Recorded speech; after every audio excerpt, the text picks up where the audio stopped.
So Harini, please start with the prayer. Om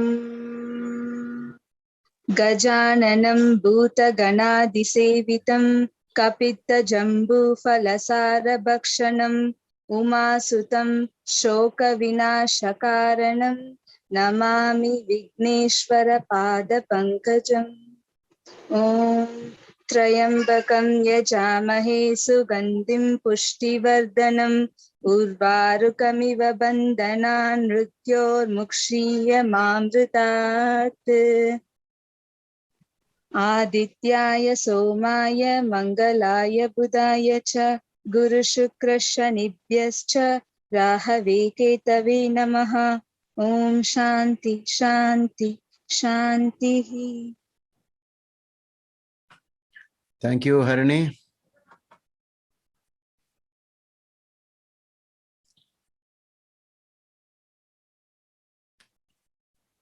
Five more minutes are there. So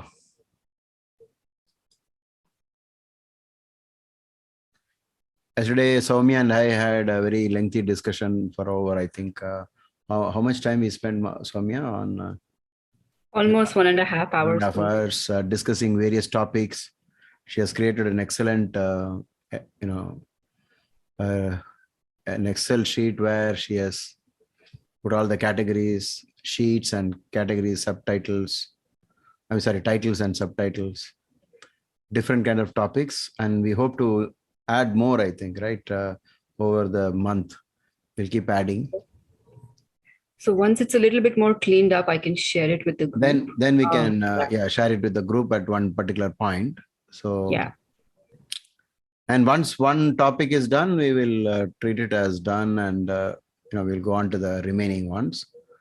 And a very important, what I can say, a methodology to become a good astrologer is never, after the consultation, never leave it without a documentation. At least the Rashi chart. At least the Rashi chart. And right in the middle of the Rashi chart, you must have the date, time, and place of birth. Maybe if you don't want to write the name, you write it in your own code language. Maybe if you want to share it to us, then without the name, only the date, time, and place of birth. But with some reference, so that you'll always know what was that. And when we do some session and you want to make a presentation, please use the same code words that Soumya is now actually creating for each topic. So once that is done, I think Soumya, that Google form can be shared to the rest of the Patreon members, and maybe you can stop them from editing it, right? It can. Is that possible, or it's not possible? Yeah, you can stop it depending on permission. So we can certainly start collecting under that code. Or can you make a PDF out of it? We can. Once it's a little bit more cemented, okay. I will definitely share it with the group so people can start contributing. Good.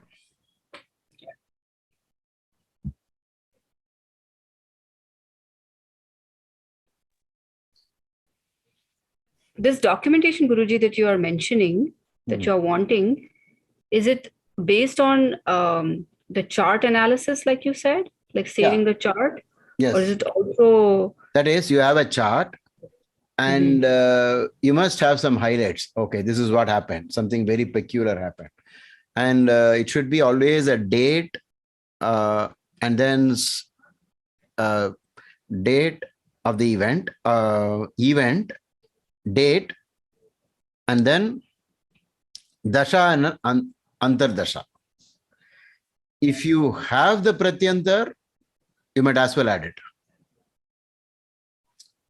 The problem, why are we resisting from using the pratyantar is a lot depends on the accuracy of time of birth, in which case we might get confused on why the pratyantar gave that result. So for some time, maybe once you have the date, time, and place of birth, you can always add the pratyantar later also. But if you miss the date, time, and place of birth, and a little bit some tag so that you won't know. I mean, you'll never forget whose chart it is. I mean, even if you forget the name, it's all okay, but there should be some reference. And then you write down 5 events. These were the 5 things that happened. And what they asked, at least their main questions, 1, 2, 3. And what did you say? And at the end of it, you say, I made a miscalculation, I didn't judge it properly. There was an error. I thought it might have been this, but then they said that. Those kind of things. It happens in every activity. It's almost the same methodology only. So if you don't mind, Guruji, I can make a template, like a word template, that this is just put the chart, these 2-3 questions that you're saying, 2-3 things that we should answer. So whoever is writing it, everybody will have the same standard format. Yeah. Yes. Okay.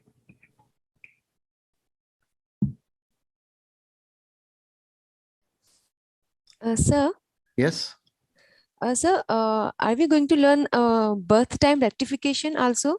Because I want to do my birth time rectification, and it's very difficult for me. Like if I see, the marriage timing and my children birth timing to relate with the event, because sometimes it's very confusing. So are we going to learn this also, birth time rectification? How to do it? Yeah, definitely we'll have it as a session. But in order to do birth time rectification, you should come to a particular level of understanding. Otherwise, it's very difficult, because one important thing about this is that not all events are indicated by the horoscope. So please do not expect everything from the horoscope.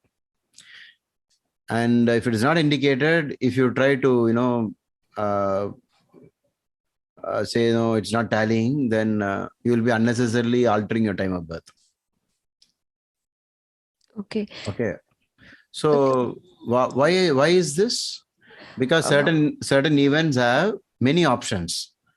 But in our class, you will soon find out why. Okay. So, for example, number of children, those kind of things, or age of when the dasha and antardasha you got married, need not be the only antardasha that marriage was possible. It was possible in some other time also. But okay, when you do a reverse calculation, like reverse engineering and all that, at least there will be some connection. And it is not all the time only the dashas and antardashas. Sometimes it can be just transit. And one more thing, okay, we have to get into the transit only. Transits were handled in different books. And do you see any reference of transit in BPHS anywhere? Where is it mentioned? There is some in Ashtakavarga. Only in Ashtakavarga. So it is obvious that it is only in relations to Ashtakavarga, there is a need for us to do transits. Is there any other place other than Ashtakavarga where the Maharshi points out to transit? Horary astrology, sir. Huh? Horary astrology. Okay. Yeah, okay. In Prashna. Okay. There is one chapter, sir. That's a chapter, okay. Any other place?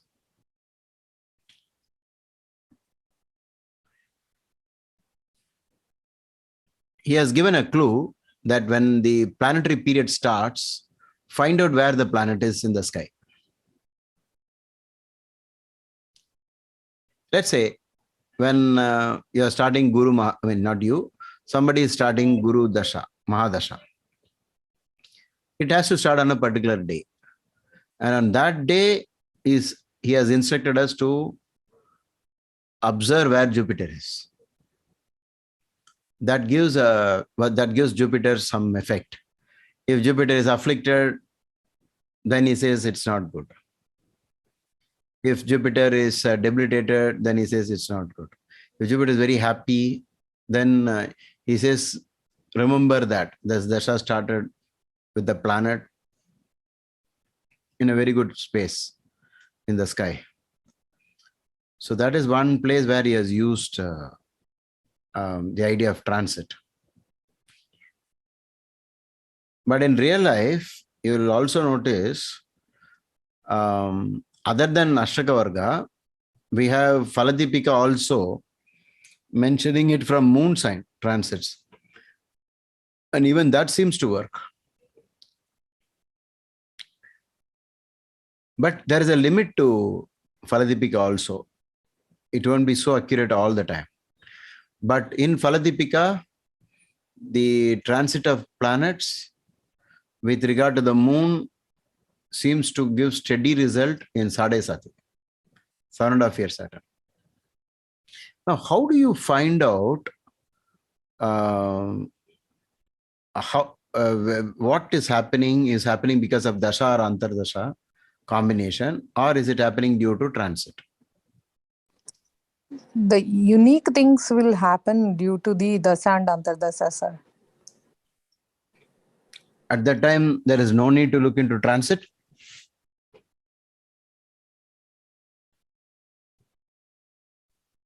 Transit at the time will be an add-on effect like stack up, Guruji. Stack up, okay.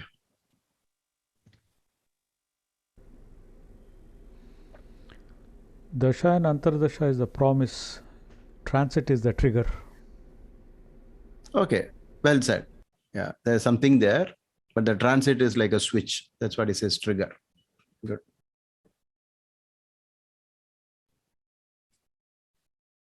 Sir, I have one more doubt. Yes, Okay. Manoj.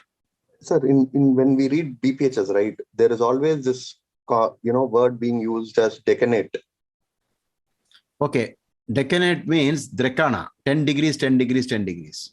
Okay, then when you're saying sixth decanate means, is it like from the D3 Lagna, we have to take the sixth? Something like that. Sir. Can you read out the entire line? Then I can maybe understand. I was going through one chapter and it has mentioned that, the Lord of the 22nd Drekana is not mentioned as Maraka in BPHS, but the Lord of the 6th Drekana decanate is mentioned. Something like that was mentioned. Not 21st Drekana. 22nd. Yeah, sorry, 22nd Drekana is not. Yes. So The 22nd Drekana falls in the 8th from ascendant. Correct, sir. That part I know, but Yeah.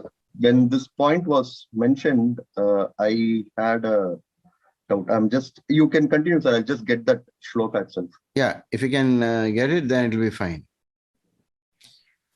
But okay, now we have issues like this book said that book, contradicted and so on. Sir, my doubts are only from BPS, sir. Nothing else. I don't refer anything else for now. At least.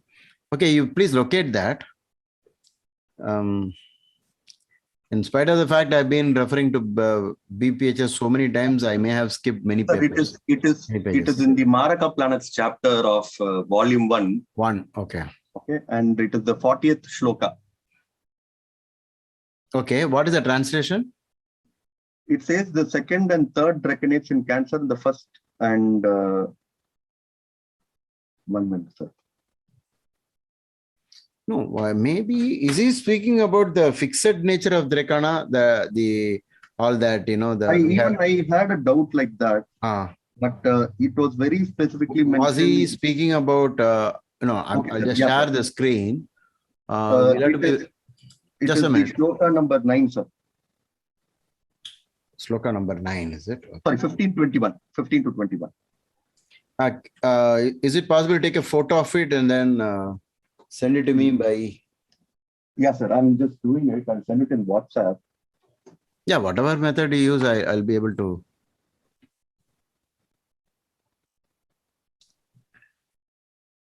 I was wondering if it was this. Oh, wow. What is this, Guruji? Yeah, I think it is this only.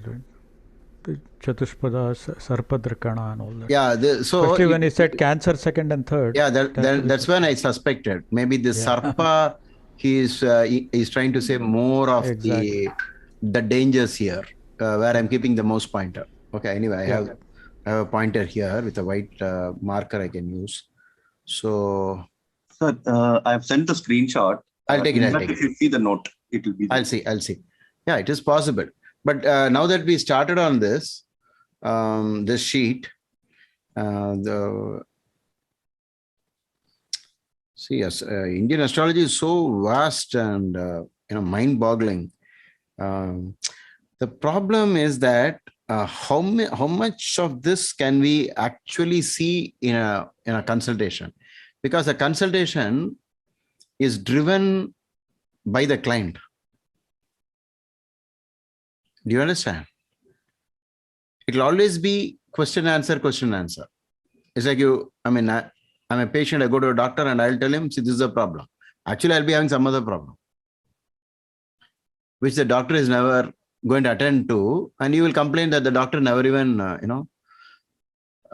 he never warned me because you went for some other complaint. So you need a lot of time. I think in one of our discussions, I remember Vinod using this to say something about somebody dying in a particular way. So for example, if you see Pakshi, then I used to connect it to aeroplane. And Chatushpada, what would you connect to? Car. Four-wheeler. Okay. I remember once then what happened to six-wheeler and eight-wheeler and 12-wheeler. So once it is Chatushpada, it is like four-wheeler and above, I think. Yeah, vehicle. Yeah, vehicle based. I left a blank somewhere. I forgot to find out what was that in Sagittarius. In the middle. So Sagittarius middle, I don't think it's anything.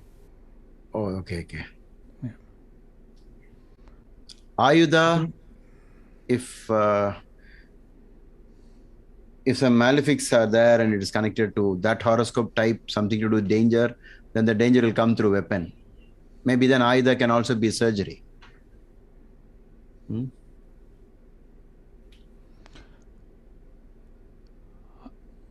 I think what I noticed is that if you have a majority of the grahas in skewed towards one of these drakanas, those characteristics are humming in the horoscope. Okay, as you see more occurrences. Okay. Okay. We should be very attentive when we see a chart. Yeah, it is one of my friends. He was at a dinner with us in a group in the night, and at 9:30 he said, I have to go home and come back in half an hour. We were all wondering why, and after he came back he said no, he had to feed his bird. And then he came back and he says that that's like almost like his child. And when I looked at his horoscope, 5 of the grahas were in Pakshi Drakana. So I don't know if it means anything, but I think the skewness is... You're pretty close, because even when you read the Rashi names, even the Nakshatra names, the Nakshatra types also, if you can notice a pattern in that, they will be that. For example, I've noticed when most of the planets are in fiery sign, they're quite, having temperament issues. Very forceful, extraordinarily, dynamic, voicing over others, a little bit of shouting and trying to control others. All that will happen. Ego, super ego, fire signs. And I'm sure they will have Ayudha in at least 2 or 3 grahas. Yeah. So. And this Dharma, Artha, Kama, Moksha also, sir. Yeah, correct. Dharma, Artha, Kama, Moksha, or seeing a pattern, actually, like something very different. 5-6 houses are all empty, and then suddenly in consecutive 3 houses, planets are there. But that even the Westerner uses that idea. You know why they use it? Because they draw the circle and they see all of them are on one side, which I think the Indians developed it into Kala Sarpa. Because they'll say it's all between Rahu and Ketu, on this side or that side. one side. So And the person focus will be only on one side of the horoscope, I think, sir, on these matters only, not on the other side of the matters. yeah, possible. But BPHS has also given very good clues around grahas in a particular side of the horoscope, right? In Nabhasha yogas. Oh, okay. All the grouping yogas. Okay. Right. Yeah. If all the 7 planets, all the 8 planets, or the 6 planets join together. Yeah, If that's all the very 7 common. planets are in 3 rasis, then Abhasa Yoga, I think. Yeah. We have one very famous one. What is that? All of them in 5 houses. What is that yoga? It starts with a P, letter P. Parvata Yoga, sir. No. I think it's called Pasha Yoga. Pasha Yoga, yeah, I think so. PWASHA. I mean, these are all something exceptional about Indian astrology. We'll use it sometime. Okay, now let's get into our topic. Okay, I had a question about transit. So an analogy that we know a long time ago. So just wanted to understand if that was correct. It was a good analogy, but there is a restaurant, let's say, and you have the first condition would be, are you allowed to order biryani or not? So that is like equivalent to whether you have that particular thing in the Rashi chart or not.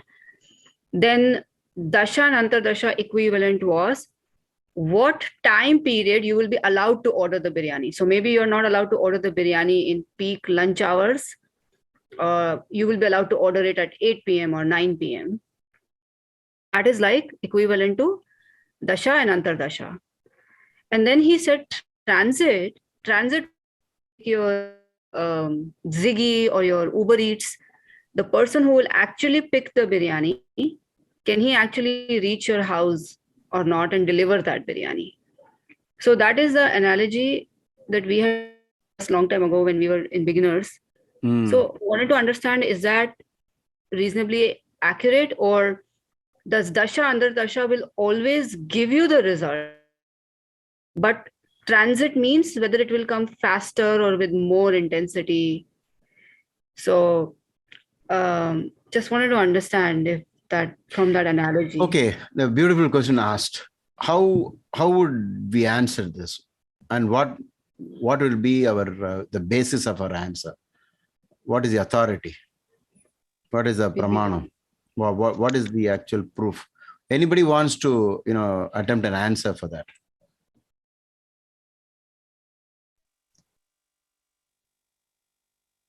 Which one is more important?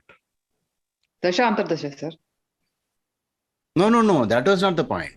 Soumya is saying, okay, like even Jyotish Kasi also said, while that is a promise, this is a trigger. Because what Kashi was saying is, maybe the bullet is there inside that gun, everything is available, the man is holding it, but still you have to press the trigger. So the trigger pressing might be this.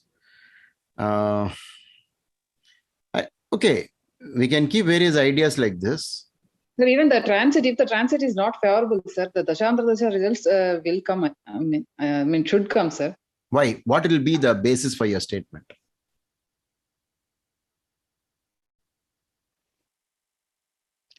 For positive results or No, negative results. Pavani, you have to say, why do you say that? Okay, we do not know whether you're right or wrong, but when you make a statement, I'm sure it has got nothing to do with transit. It will anyway give the result according to the Dasha and Antardasha. What will be the basis for your statement? That is because there is already permission, sir. There is already permission from Dasha and Antardasha. Then. So you're saying already permitted to happen with Dasha and Antardasha. There's no need for transit at all. It is a checklist, sir, for moving more faster. You can say that, but the result should come and will come, sir. No. But there has to be a confluence, right? In like Dhilip ji earlier pointed out. So can we have so many methods in here, right? but everything has to align for an event to occur, correct?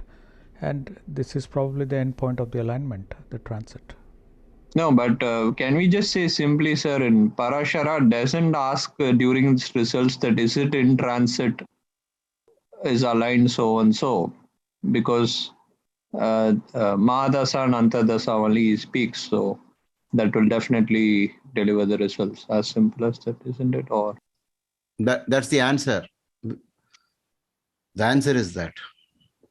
Because Parashara did not say that.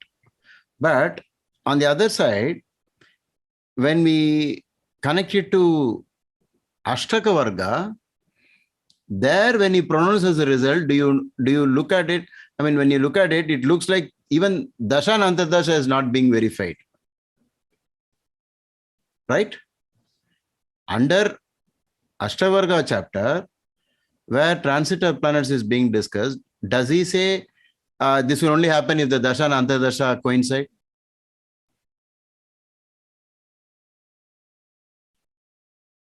Am I audible? Something happened to my yes, voice. You're sir, audible, sir. sir. I'm audible. Okay. Okay. So this is something very important, right? So what does it mean? Guruji, maybe it's understood. Transits. Maybe Parashara is like he's not writing it again, but it's already understood that this is how you should take that into consideration. Could it be like that? Like he will not repeat. He will not repeat the same point. Somebody used the word confluence, right? Who was that? Yeah, it was me. Yeah, Jyotish. Actually, you know what happens? I'll tell you. If you say transit, like transit is what? After the Ashtavarga calculations, everything you do, what is the last value? What is it called? What pinda it is called? After Graha, Pinda. Shodhya. Shodhya Pinda. Yeah, the Shodhya Pinda, that number is further subject to some divisions, then the remainder and all that. Mhm. If you use only that, because planets are going round and round, will it not repeat many times?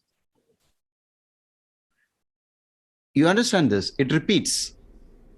So maybe because Parashara dealt with Dasha and Antardasha separately and finished that, and now you know that side of the story. Now you know this side of the story with Shodhya Pinda and that calculation which is given. If you want to find when one's father will pass away, I experimented with it. It was exactly when Saturn went over that my father passed away.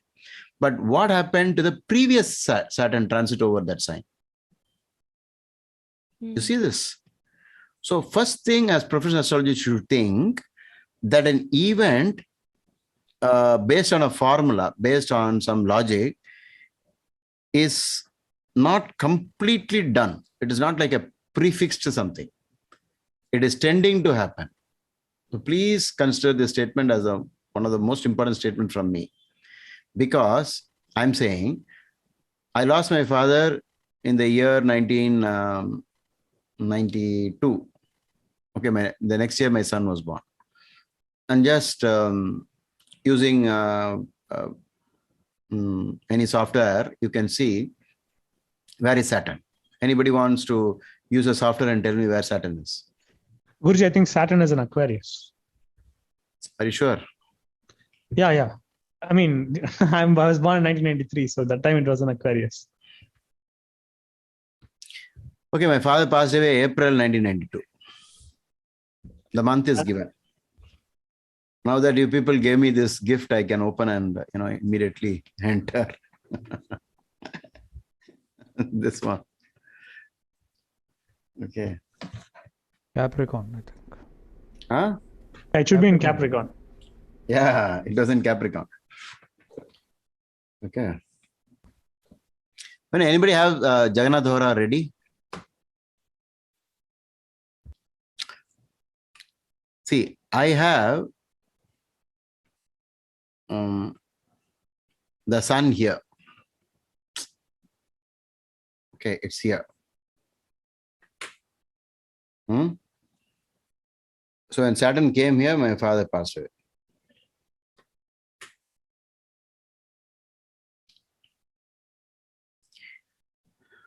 Do you know this was a rule made very famous by B.V. Raman? What is the rule of transit? Anybody wants to attempt?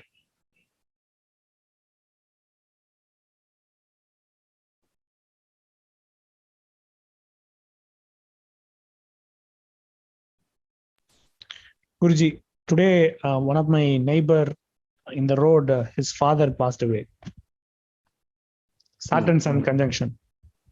Why? Why is this so important?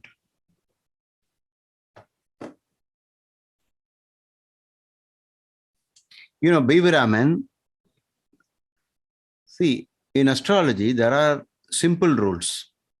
For the simple rules, I'll always quote the same example. Do you know of an astrologer who came into my room once in 1993? That story, all of you know? He just had one glance at my horoscope and said, in Rahu Ketu, you will go abroad.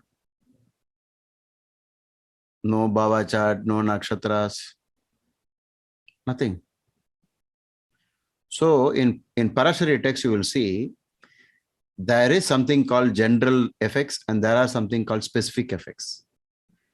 So when Saturn meets the sun in the sky, it is trouble for father.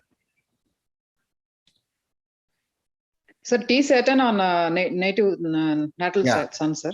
So my moon was here. When Saturn went over here, my mother passed away. Because moon is mother.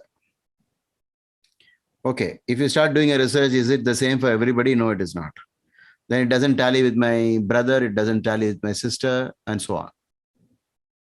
Okay, but me, my sisters, they all have the moons over here in these two places. So all of us in Sade Sati. And my mother passed away. So children pass away.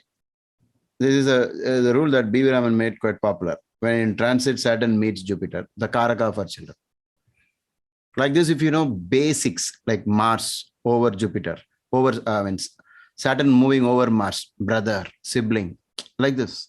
Simple ideas. And please do not say, so that's so simple. You have to, depending upon the situation, it will come. But okay, now the point was, what I was mentioning was, if I use this rule of Ashtakavarga and say, when Saturn comes here, my father will pass away. It came here 30 years back, right? That time my father was very much alive. Do you get this point? So, can we use this maybe here also? The Saturn crossed this position over this place before also. That time my mother is alive. You need, because when he is talking about, when the Maharishi is talking about one chapter, in one chapter is dealing with something specific. If it doesn't include transit there, it doesn't mean he doesn't give importance to transit. He gives importance. And one more thing I want to tell you.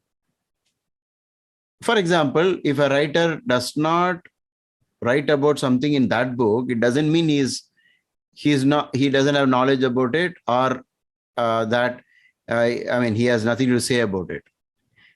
In this book, it has not appeared because you don't have Sade Sati being mentioned in BPHS, right? But Sade Sati is a test. It's a proof. Because I have proof for that from my experience. I don't know if it works for other astrologers, but for me, it works like to the dot every time. Those who are in Sade Sati will only consult me on Saturday, 8th or 17th or 26th, or on Pushya Nakshatra, Anuradha, or Uttarabhadra. But when I asked other astrologer, he says, no, it is not happening for me. So that I do not know. And then maybe, you can come up with this idea that that's because you are having too many planets in Capricorn. It's working for you like this. Okay.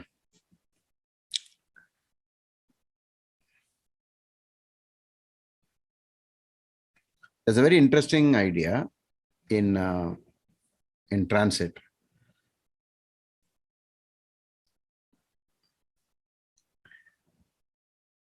So using Ashtakavarga and the transit, you get a separate something, and Dasha and Antardasha, you get separate, a set of whatever is possible.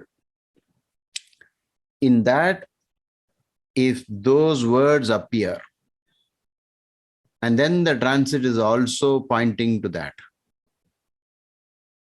then it will surely affect that. I mean, it will cause that event. So it is almost like the stack up method only. Confluence, when two rivers meet, when Dasha and Antardasha and transit meet. Okay.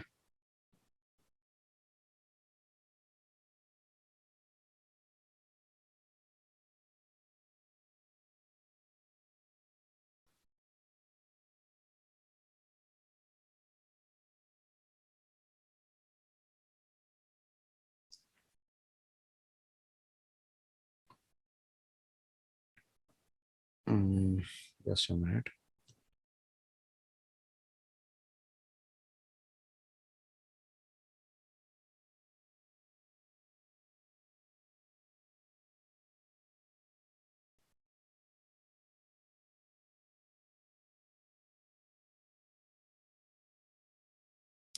Which planet should you look out for in transit at any given point in time?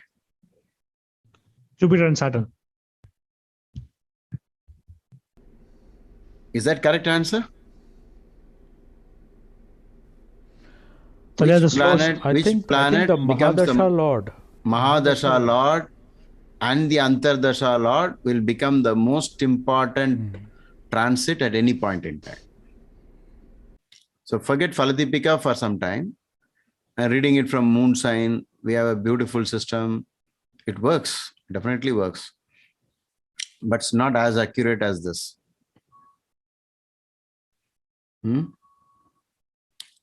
Which one to watch? Dasha and Antardasha.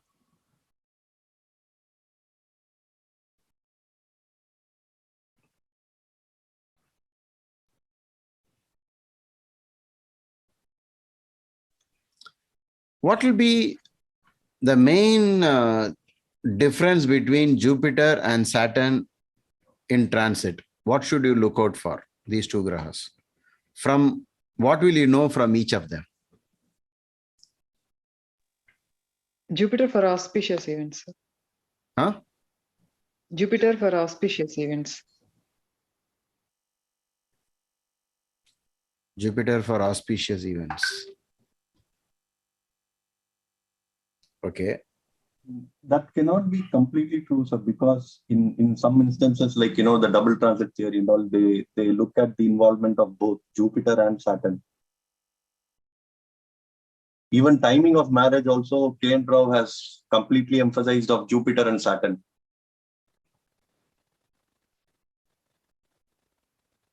No, I'm saying generally, what will you look for? Look towards. What kind of events will you look towards? If it is Saturn and if it is Jupiter. Huh? Any major events we will be looking only from Jupiter and Saturn because the time frame is very huge for both of them. No. Sir, marriage, Jupiter. No, can you do a classification like this and that, something, some keywords? See, let us for the time being keep aside the double transit, transit theory by K. Rao. Okay. Jupiter will give like good things. Okay, like that's things you all. expect. Yeah. Jupiter will give good, and Saturn will give challenges. This is the key. Always.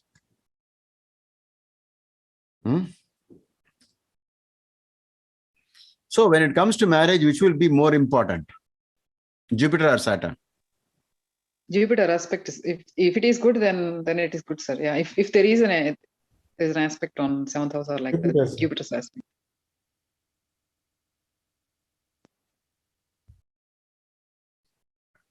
when a person gets married, and then during the time of marriage, will all these rules tally with that person? That they were all in such houses only. That is why the marriage happened. How many of you feel? Only for good marriages. Only for good marriages. And for bad marriages? Everything wrong will be. Guruji, is it also dependent on the nature of Jupiter and Saturn in that native's horoscope, whether he's a benefic or a malefic, well placed or? Yes, there will be a relationship. So we cannot define them as purely malefics or purely benefics. So it is relative to the chart. Many times we call Mercury a mild graha, but Mercury has been consistently being a maraka for many people.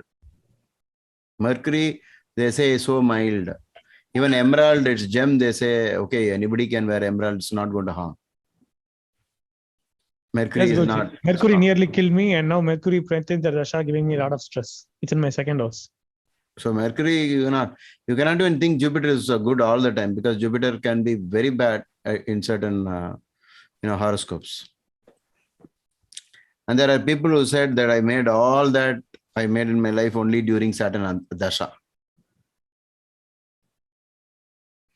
Okay, what problem are we facing here? We are having to think about the general and then move to the specific. But we cannot, to start with, we need the general. But later on, as you go into more deeper calculations, then you should shift to specific. This has been given in the Dasha Adhyaya. Okay? Because we have two chess masters here. Which is the most powerful piece in the game? Queen. If it is well placed, I would like to add. If it is well placed. In some of the games I played, I've trapped queen just with pawns. Yeah, that is the reason why we say that even a pawn can upset the game. If you're talking about the position. Yeah. The most important thing, similar is position. Yeah, position. So the way it is for that particular person. But because of this concept, will you, when asked the question, which is the most powerful, piece or whatever is there on the chessboard, chessmen we call it, which is the most powerful, will you deny giving an answer and say, I don't know? Because I can always argue, right? Let's say Kishore takes a stance. Kishore ji, just tell me which is the most powerful. He'll say, I'm not very sure. Why? He's also right. He'll never say that. He will say queen only is the most powerful. This actually happened, Guruji, with one Grandmaster Levon Arunian. No. I'm not talking about anything specific. But you see, No. See, the more learned you are, the more silent you become, because they have so much of information to process. They say it depends. The answer is it depends. Yeah, that it depends thing cannot be an answer, because somewhere we'll have to start. We'll have to take a stance, because I won't give up my queen just like that, and I'll do anything to save my queen. Okay, so because we know it is still the most powerful. Okay, so there is a great truth in saying Jupiter is a benefic, because in aspects, planets are aspecting. Usually when Jupiter aspects, that problem definitely comes down. It comes down. There's no doubt about that. And when Saturn afflicts very easily, a combination. So we can give a lot of importance to that. Okay. Guruji, will Jupiter give a benefic result even for a chart where Jupiter is a functional malefic? Yes. Oh. In aspect always. Oh, that was my confusion. Yeah. Okay. So in aspect, never use this logic that Jupiter is functionally bad. So in aspect, Saturn's aspect on the third is always detrimental only. Mars aspect on the fourth is always stressful only. Oh, no. Okay, my question was pertaining to the transit effect because that was what you initially asked. So that was a confusion I had. Yeah, that's Jupiter what. in transit for a native whose chart near Jupiter is malefic. The transit Jupiter, will it provide benefic blessings or will it be a malefic blessing? No, there we will have to deal with the house in which it is occupying during that transit. Okay. Okay. We'll have to deal with that portion. Okay. I think I got, I didn't understand your question. Okay. So, okay. Now here comes, why are we in a state of doubt about this is because in the same way, we know the pawn is the smallest and the queen is the biggest. And in spite of that, we can answer it in different ways. Same way in astrology also, we can answer it different ways. And you won't have an exact answer because on a one-to-one basis, the answer will change. On specific charts, it will change. For example, I know in a horoscope, when that person was going through, when the person was going through from the ascendant, okay, when Jupiter came here, it coincided with the rules for divorce. Okay, not from transit point of view, from Dasha and Antardasha combination, Navamsa, badly placed in the Navamsa, you know the rules for divorce and all that. But then I noticed that since it was a Jupiter was the real reason for it, when Jupiter in the sky came here, the actual divorce happened.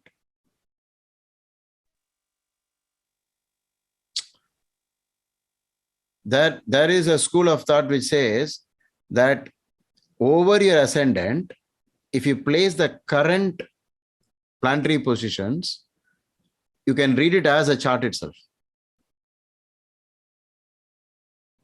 Guruji, I do it all the time. Why? Because, you know, it's always your ascendant will be the reference point forever. Moon, as stated in Falatipika, you'll have to use moon. But if, you know, okay, I'll tell you another trick. Today at this moment, what is the Ashwarga score for, let's say, for somebody who's in Chennai? Okay. Just use somebody who use Jagannath Hora, Sri Jyoti, feed in the current time, 9:12. And then tell me the ascendant, the Ashwarga score. Who's going to do it? 31 for ascendant. Wait. No. Wait a minute. No, in Aries, how much points? Oh, in Aries. 21. Wait a 21. minute. Yeah, kindly hold on. So I assume that it is in Chennai, right? Yes, Guruji. 21. In Taurus. 28. Gemini. 29. 30. In Cancer. 28. In Leo. 26. Next. 32.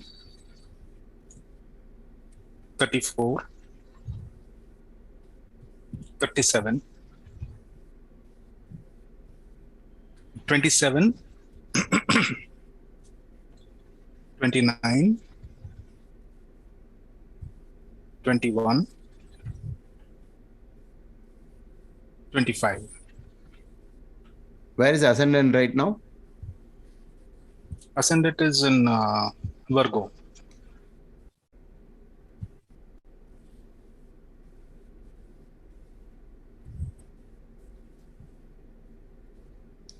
Which is the weakest one?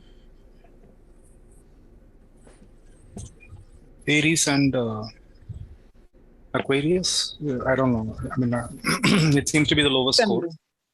6th and 8th house. Okay. I'll encircle it. Oh, this color is not so attractive. We'll use white itself. I'll encircle this with a better way. Okay. These are the weakest houses, right? Okay, Guruji. Guruji, but isn't it good for the ascendant to have? Forget that. See that part. We are not relating it to this lagna alone. This is the basic Ashtakarga. Okay. It sums up to how much? 337? All of them, right? So today's planetary positions, does it add up to 337? Then we are right. Okay. Anyway, you're copying from a software. It should be 337. Okay. The total is always 337. 337. What does it mean to say Aries and Aquarius as lowest points now? So because if you divide 337 by 12, then 28 is the average score. So if like less than 28 is no, I know that. No, what does it mean when we say Aries is having only 21 and Aquarius is having only 21? Or for that matter, why Scorpio is having 37? It means that the planets have given less points, less bindu here. That's why it has scored less. Correct. So planets between themselves are contributing these points, right? So in the sky, the zodiacs have only this many points right now. Am I right? But suppose you change the lagna immediately now. Please change it to just add 2 hours and then tell me the score again.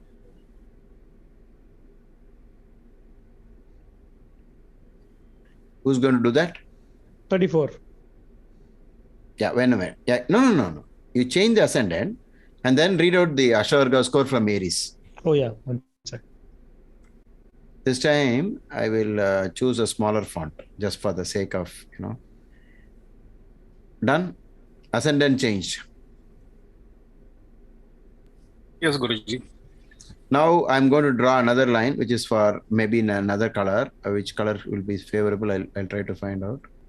Maybe this color, and then say this is the ascendant. Okay.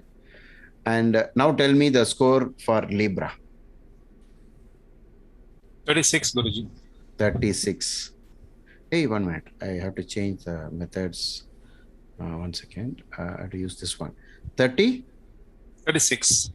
Thank you for Libra. Then Scorpio? 35. 35. For a Sagittarius? Same. 27. For Capricorn? 32. There's a jump of how many? 3. 3 points. Okay. Here in Aquarius? It's going lower, Guruji. 17. 17. 4 points. Yeah, 4 points minus. Minus. Okay, 1 second. Oh, sorry. 17. And Pisces? There it is plus 5. Plus 5. 30. 30. And Aries? Minus 1. 20. 20. And Taurus? Same. 28. And Gemini? Minus 4. 25. 25. And Cancer? Minus 1. 27. 27. And? This one is the biggest jump. What? Plus 6. Leo is 32. 32. Okay. Biggest jump. Okay. Very good. Now change to act as though somebody was born today, 4 hours. We missed it, sir. Sir, in Virgo, the points. We missed the points in Virgo is, 28. 28. Yeah. Now do one thing where you shift the ascendant by subtracting maybe how many hours? 10 hours, 2, 8. Yeah, something like that. And get it right in the middle of Gemini. Okay. I mean, it doesn't matter. I think Ashavarga is not using any bhava. So you try to get the lagna into Gemini. I'll use another color. Shall I use reverse calculation? I mean, reverse timing? Yeah. You go minus. Minus. Don't go to the next day. Don't go to the next day because we do not want a shift of the moon. We want the moon to be, to be there. Okay. Maybe sometimes the moon doesn't shift also. but Okay. try to make it simple. Now we are going to Yeah, change the color. time is going by. I think it's 3 o'clock in the afternoon. Almost 4 o'clock. 4 o'clock. 3. Okay. Yeah. Now we will say this is the Gemini is the ascendant. I'm using this color. Now just tell me. Okay, in the beginning I should have written in smaller font the first ones. Okay, it doesn't matter. Okay, come with this Gemini ascendant. Okay, so starts with 28 Gemini. 28. 24. 24. 30. 30. 32. 32. 33. 38. 23. 29. 17. 30. 26 and 27. We have done, right? Yes. In all this, which is the weakest house? The Aquarius. You see this? Some houses still retain the same point no matter what ascendant you change. Okay. How do you use this information? Okay, which one is slightly above? See, for example, let's say a Gemini ascendant person, in which house is he having more points right now in the sky, not with his chart, with the current planetary positions? Because this is today's chart, right? This is the current situation. Today. So current situation, how will you get this Ashavarga? You will get it only from transit of planets right now, not birth chart. So assume now a person, one of us is born in Gemini ascendant. 6th house, Guruji. 6th house. So a Gemini ascendant person is more likely to be in a health trouble. More likely than not. More likely. Okay. Guruji, are you asking about the score of the Gemini chart? No. From Gemini, the 6th is averaging as 35, 37, 38. Somehow seems to be leading. Yes. Oh, okay. You try to understand this. Okay. 6th house effects will be more pronounced. More pronounced in this period. Now, but then the problem is you won't be able to exactly say what is the 6th house, because you don't know whether it is a enemy matter, whether it is a financial matter, or whether it is a health problem. You will not know. Cannot know. Surely it is a problem, sir. It is a problem with the 6th house matters. So, but not okay. But not a plus point, sir. It is a minus point. So all of you, whenever you begin to read a chart, make one chart with the person's ascendant and keep that as a reference point. At the time, see, it's like today you are reading a chart for somebody.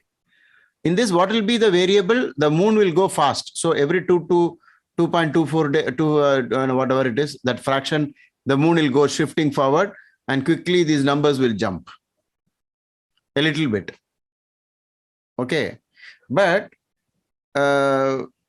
if you do something like a particular, on a particular day, whenever you are doing that exact consultation, use the, the ascendant as though it is the same as the person's ascendant, and then write out these numbers. This number will give you one additional big clue. Usually if it stands out, otherwise don't try to use it. What is standing out here? That 37, 38, 35, and so on. Okay. Now, in Ashtavarga, there is another idea. If the Dashanath is in any of the sign in which there is the lowest score. Somebody is going through Saturn Dasha. But where is Saturn now? It is still in Makara. Got 29 points. But let's say somebody is going through Jupiter's Dasha and Jupiter is at 21 or 17. 2 times 17, 1 time 21. So most probably it is going to be hanging around that only. Okay. So you're having low score here on this particular, what did we say? For a Gemini, it was 17, right? For a Gemini ascendant, if let's say the person is going through a Jupiter Mahadasha, but then what are the chances for a Gemini ascendant person going through Jupiter Mahadasha? It must be very low. Guruji, I'm going through it. I am going through it, Guruji. Yeah, Jupiter. Gemini ascendant. Oh my God. Jupiter Mahadasha. I'm curious, why did you say the probability is low? No, I'm just saying, I mean, it's not probability is low. I'm okay, I didn't mean that. What I wanted to say was at this point in time, such a low score there is a low possibility. Because if you use only 2 parameters, it's not low probability because it's 1 out of 12, right? 9, there are only 9 dashas. And for the 9 dasha, one of the dasha not to be in one of these, one of them having that as Jupiter is 1 out of 9. Okay. So during this time, if the person is also going through a bad dasha and antardasha in which the Maharishi hints at health problem, then the health problem is confirmed. How many of you are going through dasha and antardasha which is hinting at health problem? In a small group like this, how many are having? Only 15 students now. I think 24 students, joined. In all these students, how many of you are going through a dasha and antardasha which is written as challenging and health problems? You mean Maraka, sir, right? No, it should Also be, you must be Mithuna and your dasha and antardasha, the words of the Maharishi, I mean, whatever conditions he has written, that should tally and that should be health problem, health words, related to disease, danger, this and that. Then such a Mithuna Lagna person is in trouble now because 37, 38, 35 in 6th house. So today was very frustrating from the start. That I can see. Prala, don't get personal. See, there can be many big things that happen. See, the people in India, many times they say, in Ashtavarga, more the score, that house will be very beneficial. Okay? See, but we cannot ignore the angles, which house it falls. When more points gets into the negative houses, are you not having less points in auspicious houses? Then how can you justify that?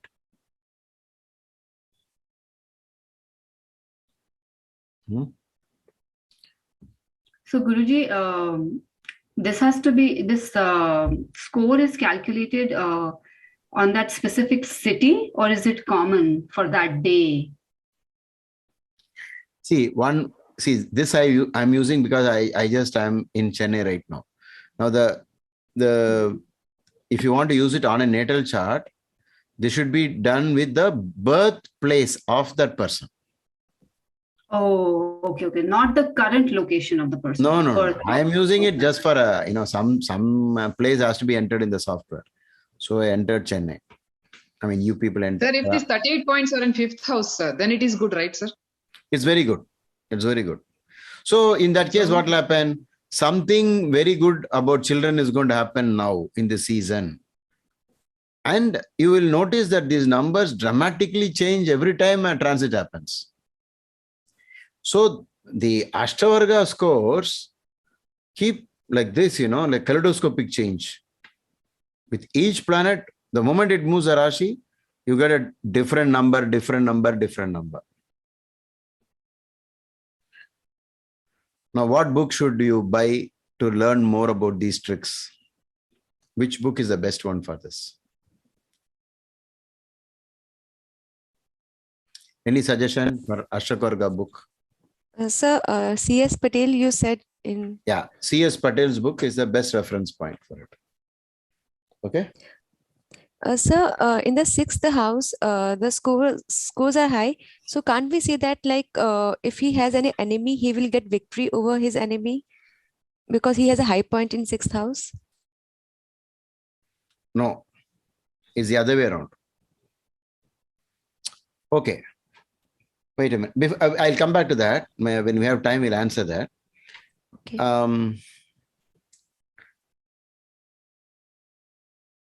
Manoj, are you there? Yes, sir. I'm there, sir. Yes, Manoj.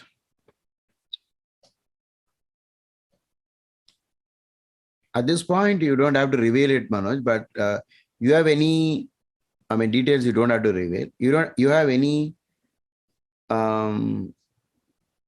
ascendant, Gemini ascendant chart with you who's not in good shape now?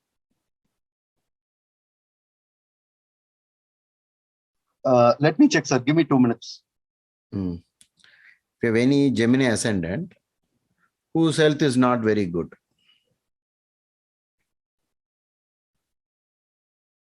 you don't have to give any additional inputs. If you have, you let me know. Meanwhile, you sent me something on WhatsApp, right? What was that? That was related to the decanate, sir. Decanate, okay. If you see the note, it has been mentioned there in that email. Okay. Oh. Decanate rule. Okay. Where is it? The top. Hey, 1 minute. Manoj, the problem with this is it's a notes. Notes is not the same as the text. No, sir. I just had a confusion. What is that when they say sixth decanate, right? Wait. See, this is on page number 613, right? Or what is that? 613. Yes, sir. Before 613, what is written?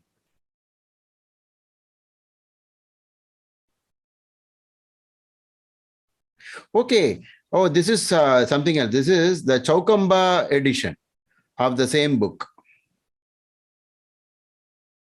There are versions, BPHS versions.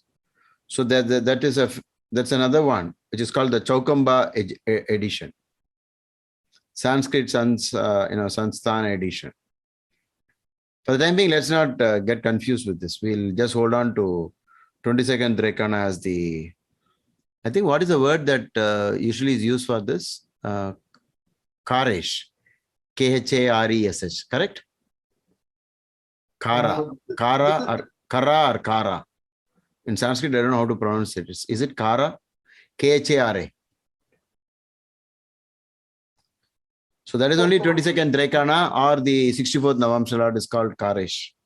Sir, if they say 23rd decanate means so that we have to just add one more house, increase one more house from the D3, sir. Is that correct? Yeah, correct.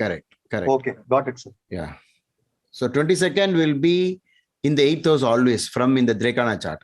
So you don't need any software. Suppose you have a Drekana chart, just count the like Lagna 1, 2, 3, 4, 5, 6, 7, 8. Whatever is there in the 8th is the 22nd Drekana Lord. Okay.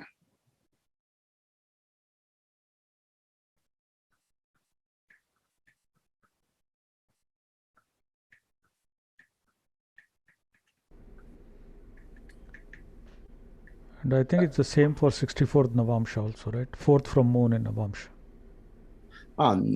I think there is a controversy, or people have different opinions. Is it from ascendant or is it from the moon? There are many people who say it's only from the moon. But I've been consistently getting, very good results with ascendant itself. And because I got good results from ascendant, I have rarely used from the moon, though it is a debate. Is it from the moon or is it from the ascendant?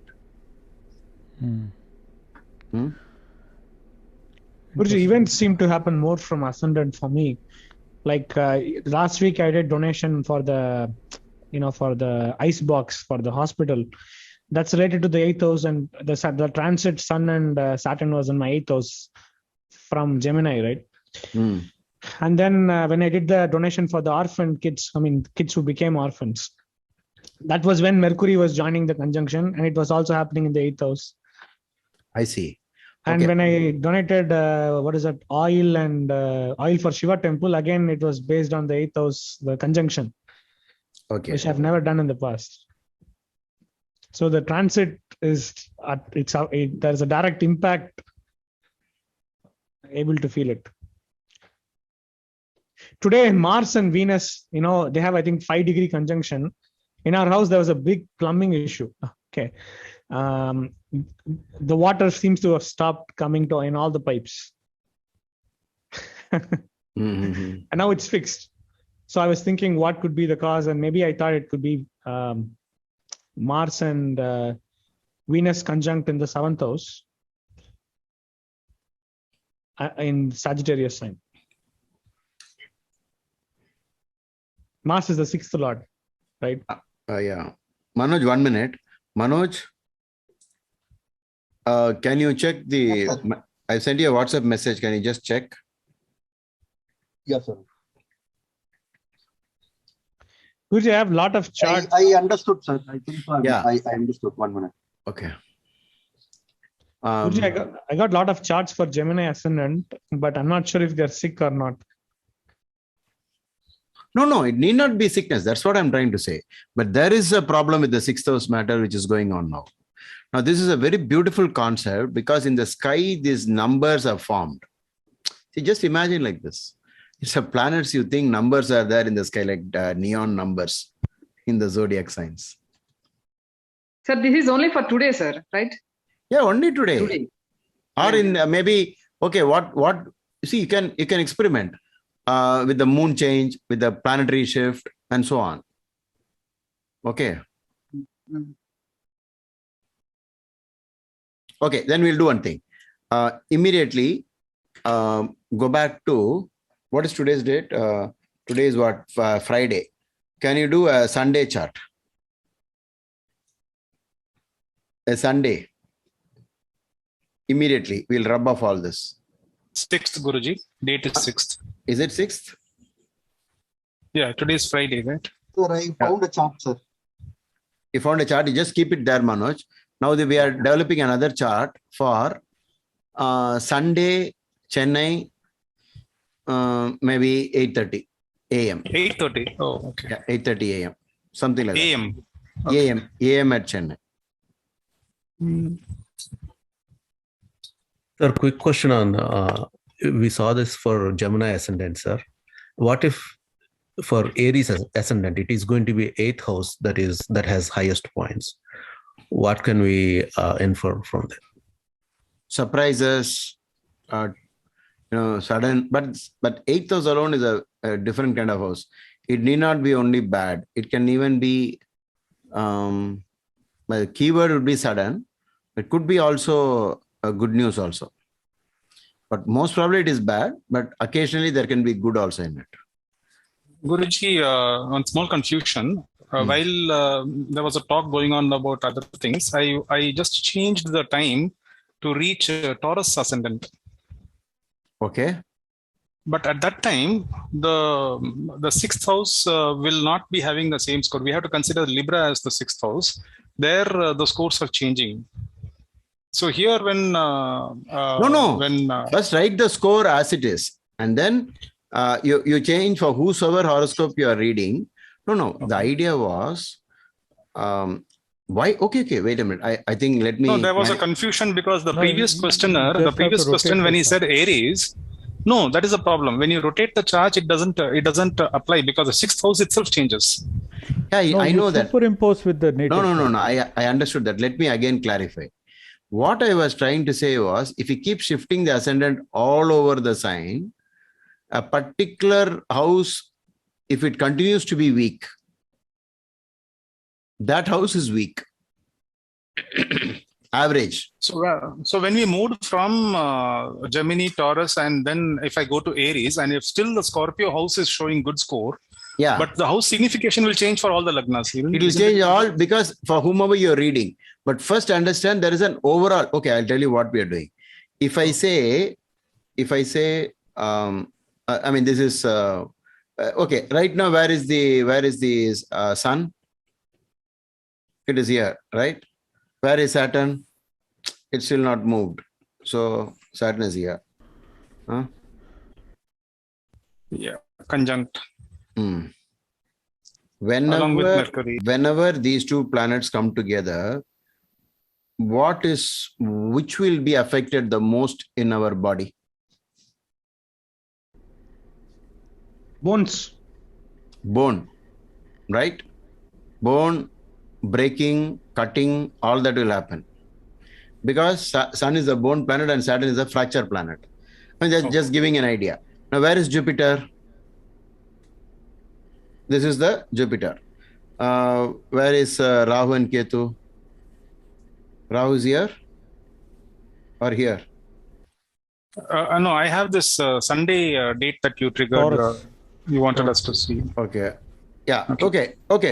Tell me as it is in, because you use smaller fonts to fill in the Ashtavarga.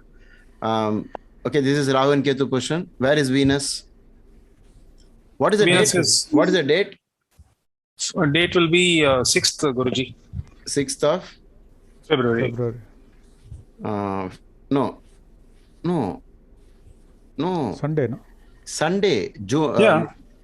Yeah, Sunday is 5th. Today is Friday. Tomorrow is 5th and day after tomorrow is today. 6th.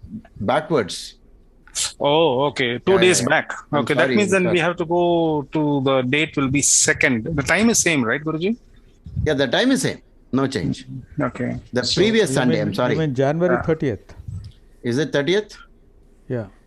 Oh, the previous Sunday. Okay. 30th, Guruji. Do you want us to see that? Yeah. 8:30 a.m. It will be Jan. 8:30 a.m. will be Aquarius ascendant. Okay, whatever it is. Okay, we'll write Aquarius. Okay. Jupiter is in the ascendant. Rahu, we done. Where is Venus? Sagittarius. Sagittarius. Wait a minute. Venus, Moon, and Mars. Venus. Where is our moon? Yeah, here. Yeah. Moon and Mars. Ascendant. We already put it there. Yeah. We'll use a oblique line. Mercury is with Sun. Sun. Is it all done? Yes, Guruji. Yeah. All clubbing of grahas all stuck to one side, right? Yes, Guruji. Yeah. Party happening. Yeah. So, party, whatever we call, mob. Guruji, what if all the 8 planets come in one house? I mean, more party, more.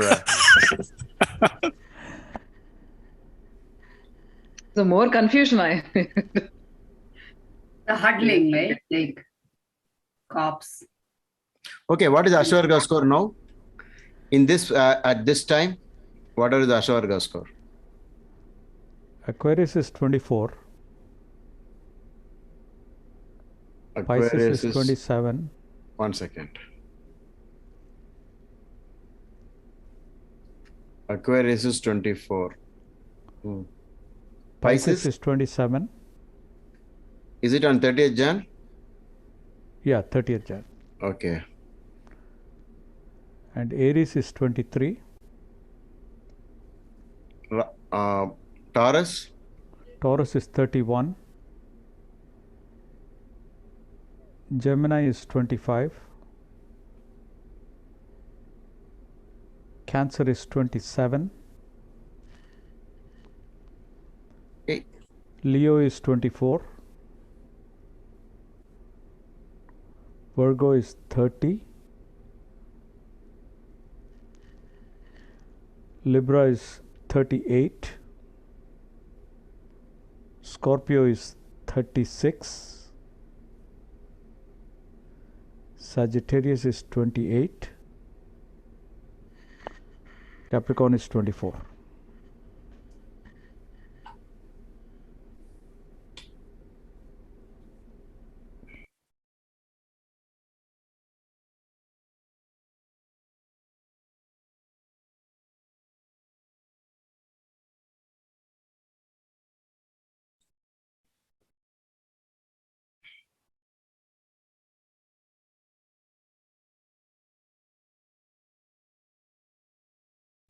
Now on this date, we'll use another font and change it to Gemini Ascendant.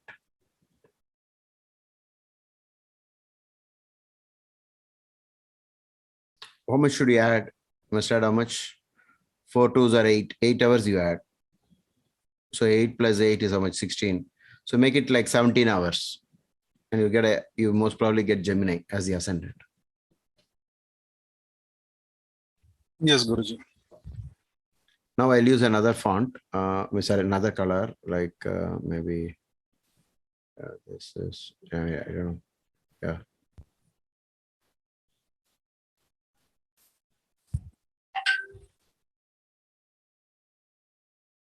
Okay. Now ascendant is this one. Okay. Gemini ascendant, you got it? Yes, Guruji. Yeah. What is the score? Oh, sorry, Guruji, one second. Yeah, add I got roughly it, 8 hours. No, you asked for Taurus, right, Guruji? No. Gemini ascendant. Oh. Yeah, I got the Gemini ascendant. Okay. The score is 28. 28. 28. 1 second. For Gemini. 20. And for the previous one, I got rubbed off. So 1 second. Yeah. So 20. How much? 28. 28. Cancer is 24. Hmm. Leo is 28. Virgo is 33. Libra is 38. Scorpio is 36. Sagittarius is 22. Capricorn 25. Aquarius 21. Pisces 30. Aries 25. And Taurus 27.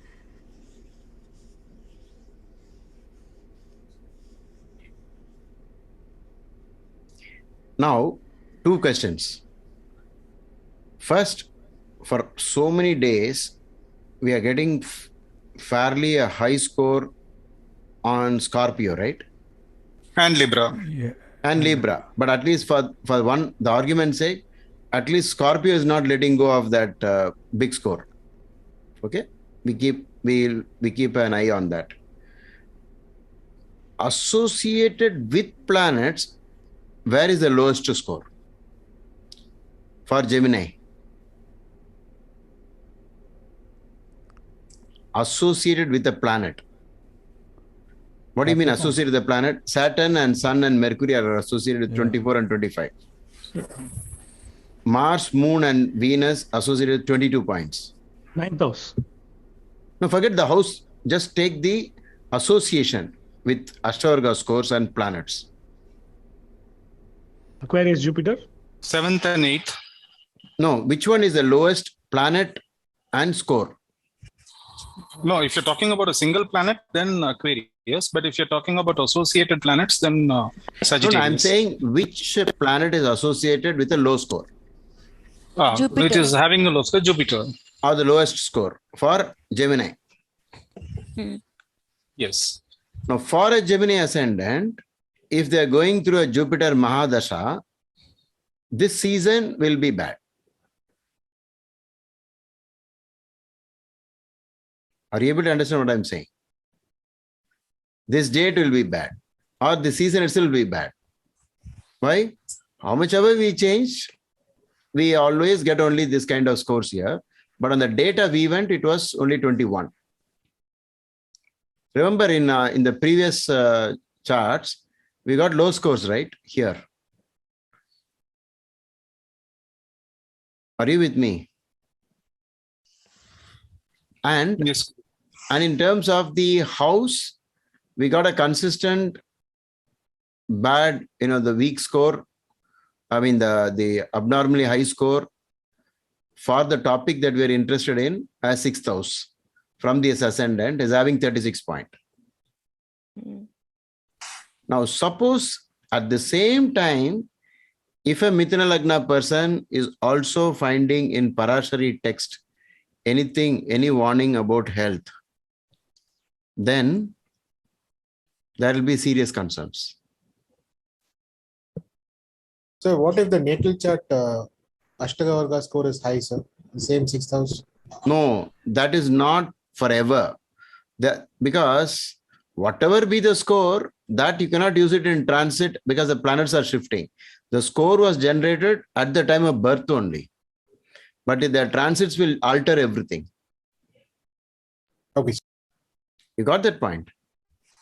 So can we say that his birth time health issues were not there if the 6th house had a high Ashtaka score?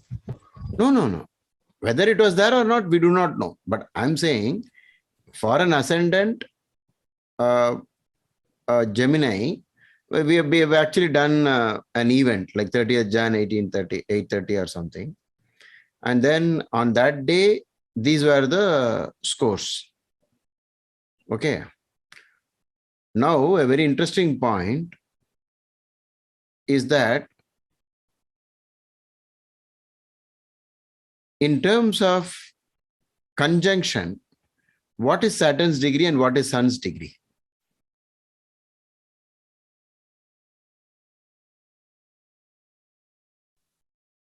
Today they're together, Guruji. No.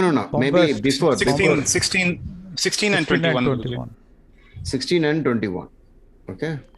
Almost. Now which is 16? And maybe Saturn is 21, right? Sun is 16. Yeah. So Saturn is 21 and Sun is how much? 16. 16, yeah. Yeah. So how will you treat Saturn as? Afflicted or not? Combust. And for this ascendant, what is the role of Saturn and Sun? See, okay, now we are trying to say something about the 6th house. Because we notice some point.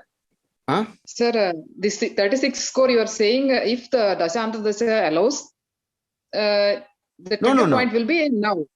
Now we are saying Dasha Antardasha is allowing, because the words as per Maharishi Parashara, he has used some words which says there is serious health setbacks. Now that point is given. That point is given. Yeah. And this 36 score in Ashtaka Varga 6th house, it will trigger the event or yeah, it will add on. If the score is 17 like that, sir, then it will not. Then it will wait for some other time within the Dasha and Antardasha to match up with this somehow. Till that time it will wait. That is why we are saying don't waste time with Pratyantar. Because in Pratyantar also we may get some clues. Surely. I mean, obviously when Maharishi has mentioned something, we cannot ignore it. But Ashwarga score is easy because it's a number. Easily you can see something happening. I want you to use the health issues will wait. Yeah. Can you say something about Saturn and Sun? Anything special words? By just looking. Okay, now I want to tell you the most important thing about transit. If you don't use Faladipika's method of moon-based predictions, is always the ascendant only. Okay, it's always the ascendant for everything. Then why? Then you may say, then why should we use Faladipika? No, Faladipika also stood the test of time because it's mostly whatever they wrote was with moon's reference point, and that must have been like statistics. So many times we saw this happening. So therefore, why not give importance? And it came at a time when ascendant was not available to the lay person. What else to do? We have to use only the moon. And because of that, became popular, and they must have used the frequencies of consultations with the moon as the ascendant must have been so high that they formed some rules. They understood, actually tell you, the truth. Most of astrology is like statistics. You keep observing something and you teach that to your student, and the student passes it on. And over the period, it becomes a rule. That's how astrology must have developed. Maybe starting, it was in mystery. We do not know how it all started, because somewhere from like how life started. But after life started, we are able to see evolution. But sometimes we are confused, did evolution really happen? But we can see certain evolution happening because of, we can see something happening here. And there is proof, like whatever Charles Darwin said. So like that, you should say astrology must have developed only like this. So when you read a book... But Faladipika... Yeah. I'm sorry. Faladipika's general some method... parts of Faladipika also talks about ascendant. Lagna, right? Yeah, definitely. No. I'm saying that part which became more popular for the current day astrologers, that Sade Sati, Ashtamasani, Guru came to Janma Rashi, then this happened, that happened. All that is only from moon's point of view. Right. They're one-liners, but sometimes... they are like this astrologer who, barged into my room and said, you'll go abroad next year, like that. So it works, it doesn't work. Sometimes it's so accurate, it is stunning. Look at, I'll tell you a simple idea. Somebody is coming for a consultation. The moon is in this house. Right now, Jupiter is in 12th house. And after this, next one will be over the moon. Then you say, wait for moon to come to Pisces, which is the second house from your Kumbha Rashi. Then marriage will happen. They're already waiting for marriage. And then when Jupiter gets over to the second house from the moon, most of the time marriages are happening. It is still happening. But whether you can be so firm about it, no, you can't be. You can say, wait for suggestion, don't do it now. It's not a good time. So there is always these simple rules to the complicated rules. In astrology or in every science, we have those things. Okay. So, coming back to this question. Sun-Saturn conjunction in the 8th. For a Gemini ascendant right now, what are the words you will use for Sun-Saturn? The terms, the terminologies. First, is it good, bad, and why? Bad, sir. Why? Because they both are like mutual enemies. Okay. And the support, the Lord of the support is in 8th house. Okay. I'll give you a clue. Okay. It's all about health. We'll take like that. So at least from health point of view, what are the keywords you'd use for Sun and Saturn? King and servant. Lower immunity? King and servant, sir. Sun is king. Saturn context. In the context, we are not talking about politics, right? For us to use the word king. Okay. I forgot to ask you, Mercury is in which house? Degree. For the same chart. 1.45. 1 minute. 1 degree. That's enough, right? 1 degree. In transit, what does how important is this 1 degree? Anyone? Make a statement and substantiate. What is so important about 1 degree? Or 0 degree? 0 degree and some change, 1 degree. It is a cusp, sir. Okay. Any other better word? Because I'm trying to, understand something. Huh? Gandanta, sir. Rashi Sandhi? No. What does it actually, why is it so significant? It is danger, sir. No. Simple terms. Nothing about predictions. What really happens? Just entered, sir. So Mercury Huh? come under the control of Just entered. Saturn. Sir. Entered, just entered. If something just enters, why is it so important? Sir, so like say for example, if I need to get into a house, right? If it is a completely new house for me, it will take time for me to adapt to that house. All that is So- fine. But I mean, okay, let's say in my Lagna birth, Lord is entering. So, what? so Lagna Lord is entering, right? So the body. The Lagna Lord is entering the 8th house. Correct. Okay, you came more specific. I wanted to say something about very general thing about something entering. Well, it could be exiting also because it is retrograde actually. Sir, it is till now under the influence of Jupiter, sir. It's just it's came into the Okay, influence now of a new Saturn. question from Jyotish Kasi. He says that it is retrograde and it could be exiting. Is that right? Dilipji, with due apologies, I have to actually leave because I have to get into a meeting now. Okay. You can see the recording later. Yes, Okay. I will. Thank you. Yeah. We are going to shorten the discussions from now on to 1 hour. We're almost on the edge only. Yeah. Yes.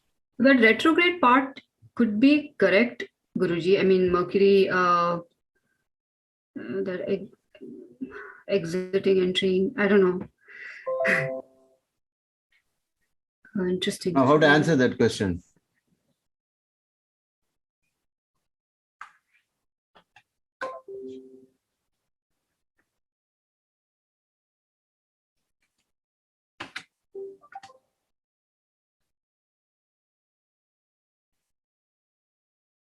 How to find that answer? Increase the date by 2 days. Go try Feb 2.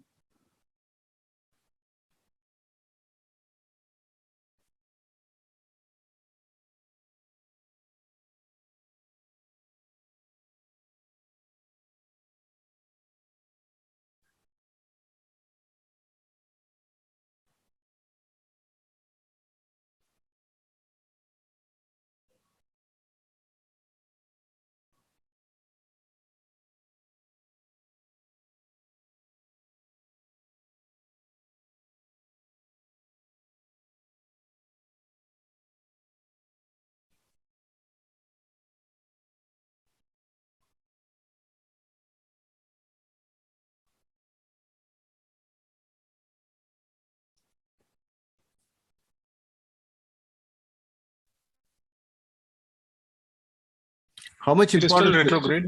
Yeah. How to read this? It is retrograde and it is going towards where? Sir, if it is on the edge of, if it is before or after retrogression, the Shadbala, I mean, in the Shadbala breakup, we can see that one, sir. If the Mercury score is high in some Bala, then I will take it. Sir, Then when you're talking about retrograde, there is usually this point, no, sir. When a planet is retrograde, in the transit, you can see that you can consider it as in the previous house. No. We should not do that, Manoj. Should never do it. Whatever you see should be taken as accurate, not any previous. That rule, don't use it at all. Okay, sir. Okay. See, I'll tell you why you should not use it like that. Suppose a child is born, where will you place Mercury in that Rashi chart? You have to place it where it is. Correct. I'm saying how to find about this retrograde. What really happens with this retrograde? He said it is planning to exit the house, right? Did it actually exit? It becomes more stronger, no, sir, when it is in retro.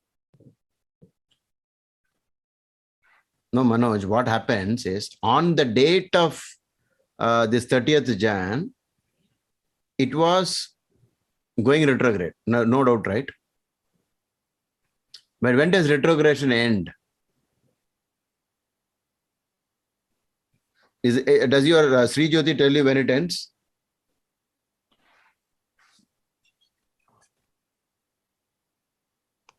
retrograde ends on 5th, sir. 5th of February, it becomes normal.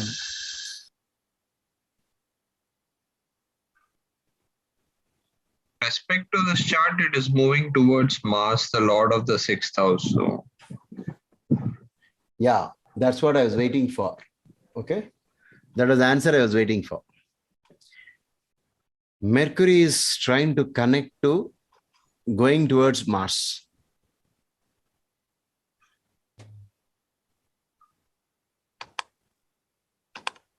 But actually never met. But very close, right?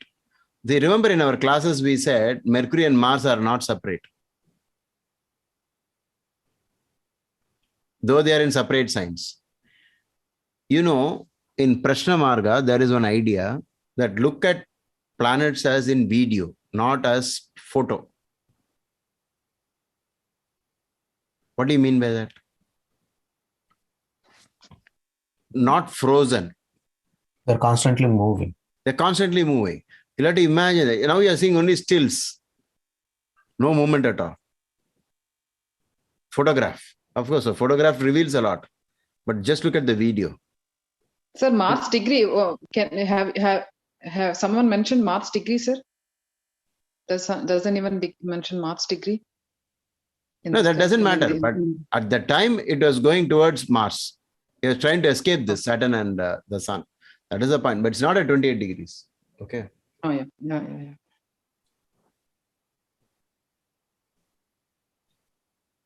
It's moving towards Mars, you are saying, sir, right? Yeah. It's going towards Mars because it's leaving Saturn, Sun and moving towards, or Saturn moving towards Mars. But my point is, what is the significance of that 1 degree? And then, so wait a minute. It in video, how will you see it's wanting to go out of this sign? The influence of that planet is changing, sir. What? No, did it manage to go away? No. Why? How do you find whether it did really get out of the sign? Go back into Sagittarius. Bhava chart, sir. No. Simple. Just use next day, and see whether it is really moving out. Oh, yeah. Okay. Okay. Mm-hmm. Retrogression ended, I think, second or third, right? You can check it out in your software. On the 5th, Guruji. On 5th, is it? Okay. It ended, and now after not even ending, on 4th. Not even on 4th. Okay. Maybe. Okay. And then it started going forward. Yes. Now, the most important point for this is, for an ascendant of a Gemini ascendant, this situation is bad on that day, at least, on 30th Jan. So it will get better after 5th February. Is that how we interpret it? After 5th? No, after that is going towards Saturn and Sun, right? But what is the point, sir? Whether it escaped the influence of, whether it escaped the Saturn Sun conjunction, or it is going towards Mars? I mean, I didn't get the point, sir. The first most important point is it is still at 1 degree and not able to go out of that. Okay. On the date. Mm-hmm. So on the date, the Lagnadhipati is in the 8th. Mm-hmm. Is in the 8th sign. So you see the 8th sign gets a lot of importance here. Saturn, Sun conjunction. But I was looking for another word for Saturn and Sun. Fracture, sudden fracture, sudden. Okay, that we've done. That's something to do with the bone or something. But anything Saturn's else? Quality is like a laziness, sluggishness. A group name. A common. Can you find a common group name for Saturn and Sun? Less energy. Ayush Sthanadipati. Ayush. Ayul in Tamil. Ayush. What is Ayush? 3 and 8. Yeah. Where is the 3 and 8 conjunction happening? 8th house. In the 8th. Is it good? Oh. No.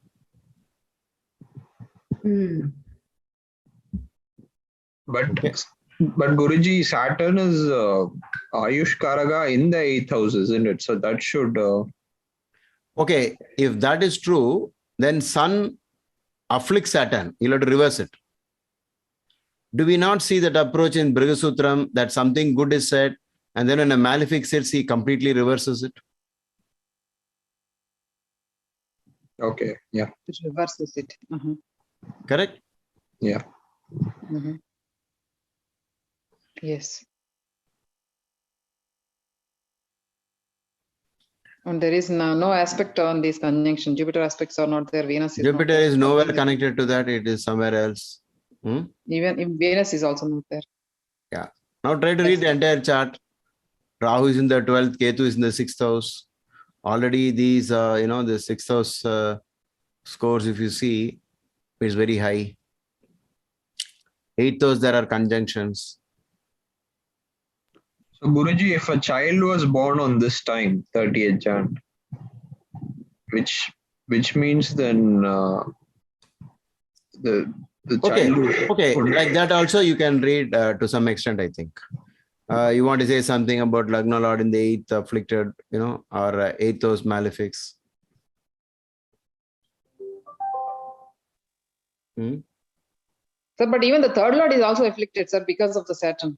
Not Saturn is afflicted because of Sun's combustion, but the third lord is also in problem because of Saturn conjunction. Yes, of course. There is a conflict.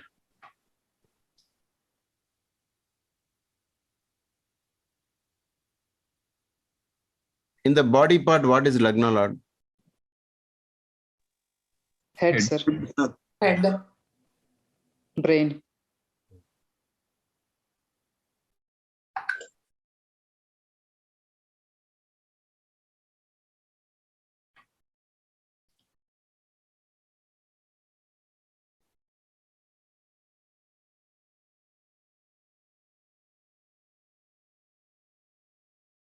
Which color was for the Gemini ascendant Ashtavarga?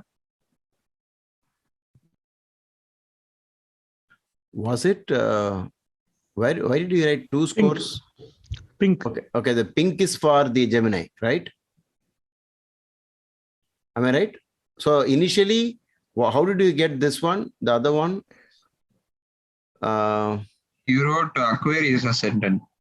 Aquarius is for yellow, sir. Yellow. Oh, okay. You used the 8:30 a.m. and then then we wrote out this course. Okay. There was no need to do that at all. Anyway, that was how we started it. So I don't know if we have a smaller, we can remove it off.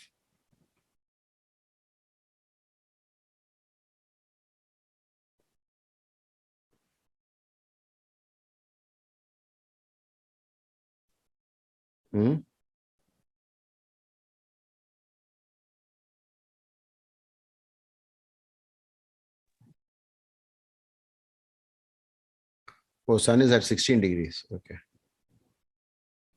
Is this correct? It gives you a better focus.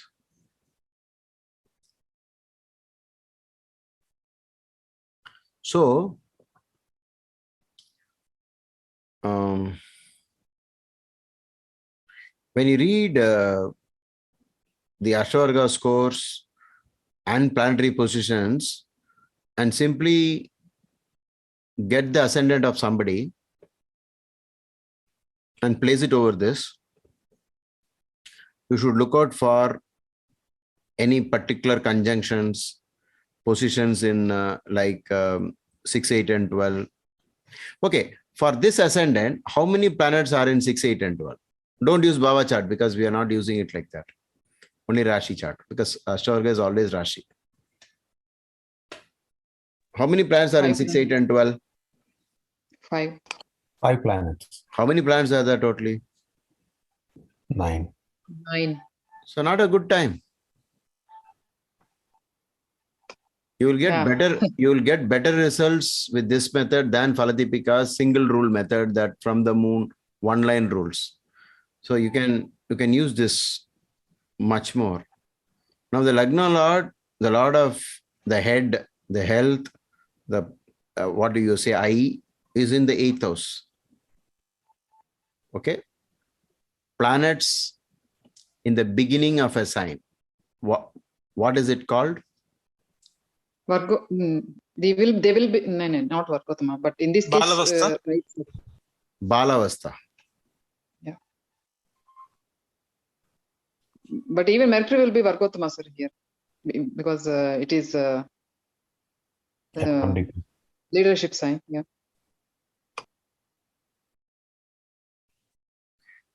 Is Mercury in a Papakartri yoga? How many of you will accept it is in a Papakartri yoga? Or refuse? Accept or refuse? Papakartri. We don't know, sir, because we don't know the degrees. Okay, somebody help us. Saturn's degree. I'll take off all these unnecessary things in between. And now we'll write degrees. Anybody wants to help me? Saturn degrees. Saturn, I think you said advanced, right? It is in Dhanishta right now. So Saturn is 21, I think. 21. It was 21 and Sun was 16, if I'm right. So. Yeah. 20? 21 and 16. 16, 1. And Mars must be how much? Maybe halfway through or crossed halfway through. Okay. Mars is 10 degrees, sir. Okay, 10 degrees. Moon might be what?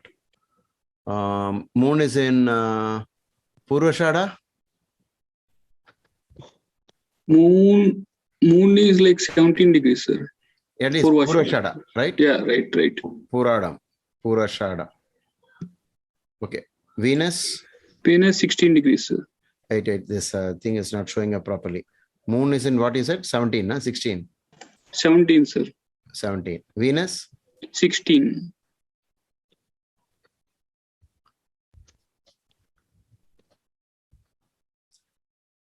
Okay, today I want to introduce a new term to all of you. The danger to the body will increase while traveling, while moving on the Janma Nakshatra day. Always avoid risky travels, movement on Janma Nakshatra day. You cannot use this always. You cannot be so, you cannot use it all the time, but wherever possible, try to avoid. Guruji, was your brother-in-law Gemini ascendant on a Sunday? No. Okay. How is he now? We forgot to ask. He's not well. Okay. There is another rule called after Janma, there is a Anu Janma. Have you heard this term? No, sir. There is another term called Tri Janma. Whatever is your nakshatra is Janma. The trine of that are these two. If a person is born in Bharani, Bharani will become Janma, Purva Falguni will become Anujanma, and Purvashada will become Trijanma. The trinal concept. The trinal concept. In all these three, there will be unfavorable even possibility, pregnant with that possibility, danger. If more and more points pile up, it will happen. So, this rule must be always borne in mind that if somebody is going for a new medicine, don't try it on that day. No new treatment, no new doctor. You understand? No registration in a hospital. Those things. Guruji, I remember you saying in one of the Muhurta episodes, classes, that the Trijanma shouldn't be taken into that much into consideration. No. Janma, Anujanma, Trijanma, always rejected. Okay, I understand what you're saying. Janma is the strongest, Anujanma is weakening, and then Trijanma is weakest. Yeah, that's what he was. By the time it reaches Trijanma, it isn't that strong as... No. I'll tell you the exact rule. It's not like that. first paryaya, second paryaya, third paryaya.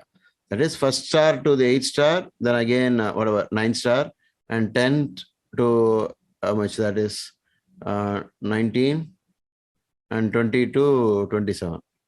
Am I right? 9, 10. Yeah. Something is missing. Somewhere I made a mistake. Okay. Ignore it. It is 999. Okay. So 9 stars, 9 stars, 9 stars. So that rule, if you use this, the first one is the first paryaya. In the first paryaya, you have to use all the rules strictly. In the second, it is like 50%. In the third, no. But the Janma, the top one is still bad. So in my astrology diary, I will never give you a Janma Nakshatra, Anujanma, Trijanma lucky day. Got it? Whatever is your nakshatra, the trinal to the nakshatra is always rejected for Muhurta.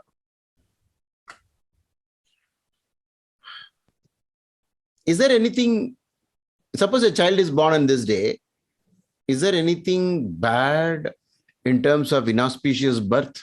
Anybody wants to attempt?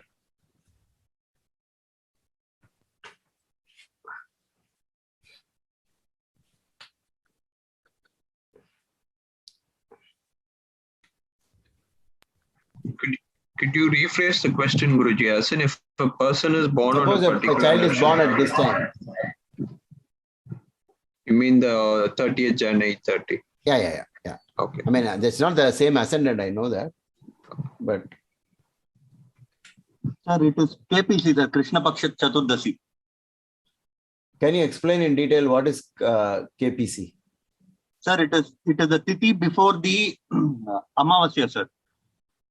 What is that date? Mahashivaratri in the local. It is Masa Shivaratri, right? Masa Shivaratri, yeah. The monthly Shivaratri. What is peculiarly bad about it? General statement is enough. No union, sir. Huh? Destruction.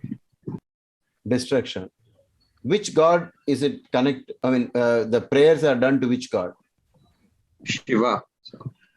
So what are we seeking? We are seeking Moksha. the opposite of destruction. I don't want destruction. Correct? Am I right? Right, sir.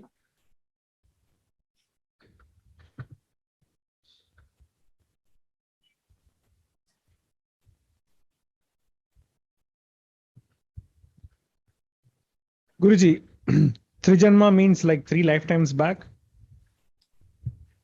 Yeah, we do not know what is the meaning of this, but Janma, Anujanma, Trijanma is the first star and the trinal stars. The next trinal. Because in Bilvashtagam, Trijanma Papa Samharam will come, which is like the evil deeds I've done in 3 lifetimes. So please forgive me, and we'll offer Bilva leaves to Lord Shiva.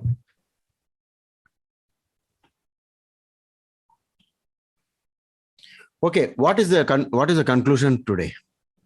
What did we learn?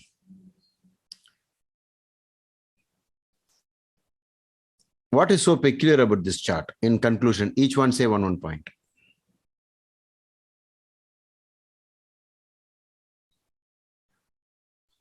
Sir, Mercury is not in Papa Katri, sir. Why? Because the degrees are too vast, more than 15 or 15 away. Within Mercury's scope, there is no planet within 15 degrees that side or this side. Okay, it's not in Papa Kartri. Okay, we can ignore that then. But what is peculiar about Mercury?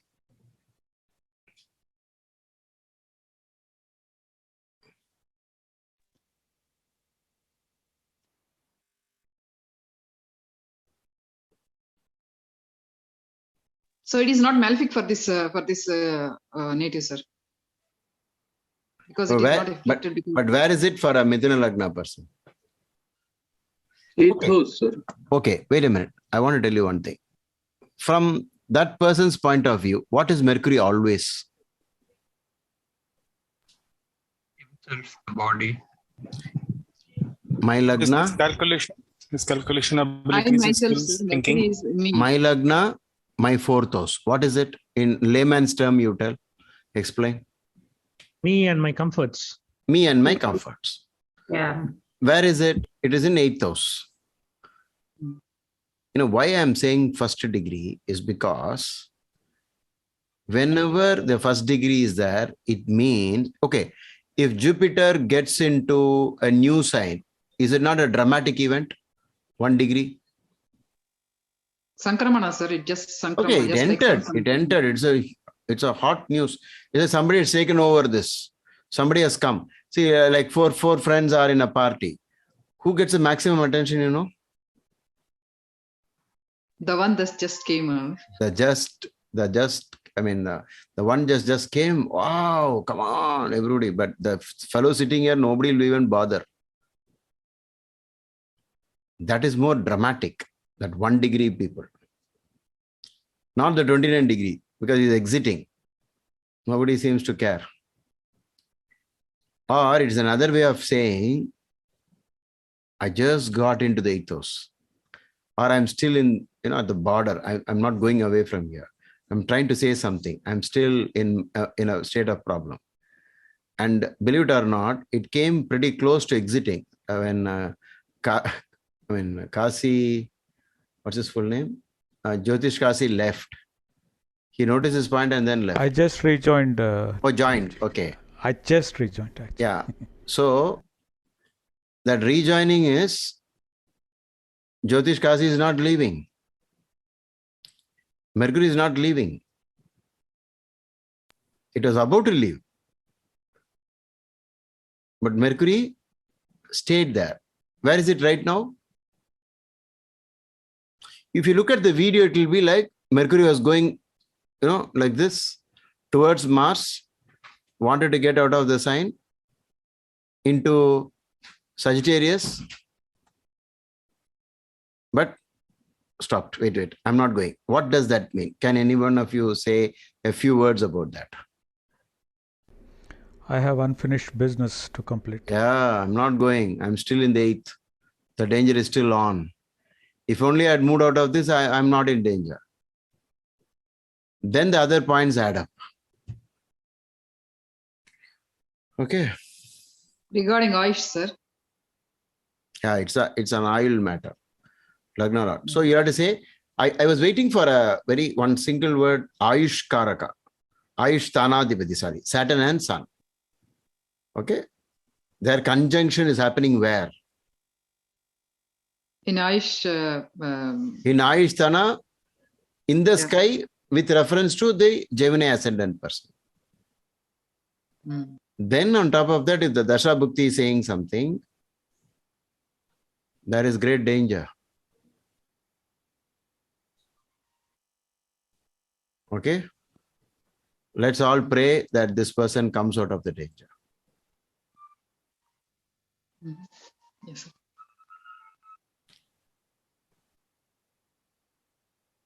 Okay. So, there are this particular, idea, like if you can get the planetary positions now and write down the Ashwarga scores and then look at the Rashi position as it is, as though it is a newborn child, and then make some statements out of it, you will know how good or how bad the current time is on that date. If somebody is born with Rahu and Ketu on 6-12 axis, what would you say? How will you read this chart generally? After that, hell, sir, maybe. One thing. Okay, whatever it is. It's not good to have it right here on 6-12. Yes. But it is 6 in 6. Yeah, even then 6 in 6 is also not good.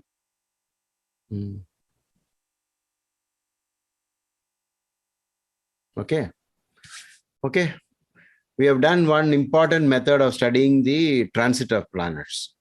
And always try to use these methods by, if there was some major event that happened, just look at the planetary positions at the time it happened, and then try to understand. I have not given the details of whose horoscope I'm reading. At an appropriate time, I will let you know. Okay.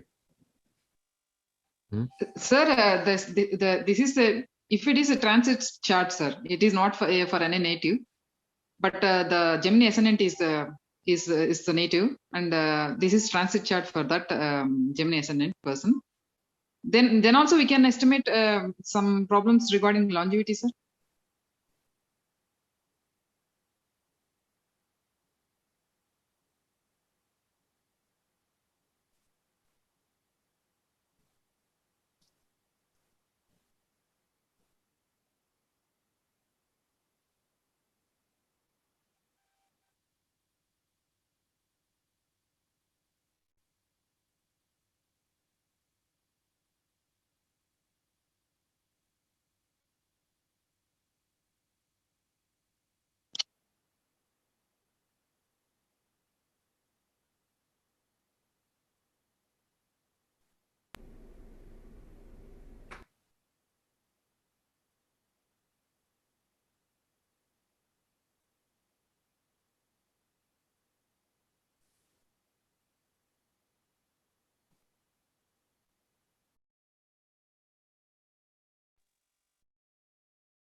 Not very encouraging for longevity.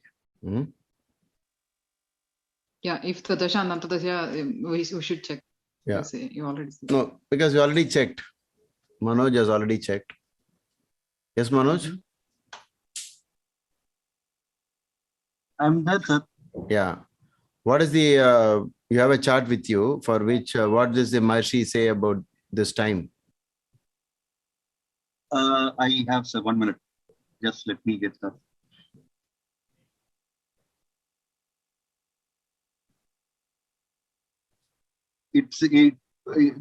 The person that I know, sir, he was going through a Jupiter Mercury. He was a Gemini ascendant. Okay. Jupiter was placed in the second house and Mercury was in the Lagna.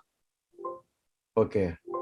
So I went and checked the BPHS. It said placement of Mercury at the Trik houses 6, 8, 12 from the Lord of the Mahadasha or conjunction with the malefic planet and devoid of any benefic aspect will attribute result like loss of wealth, prosperity, journey to foreign country, danger or theft en route, injuries and burning sensation. Okay. And it happened in his life, sir. Okay. Is there any mention about anything about Marakatva? Any words used about possibility? There was no specific of Maraka, sir. But Okay. injuries and burning sensations in the eye disease were all mentioned.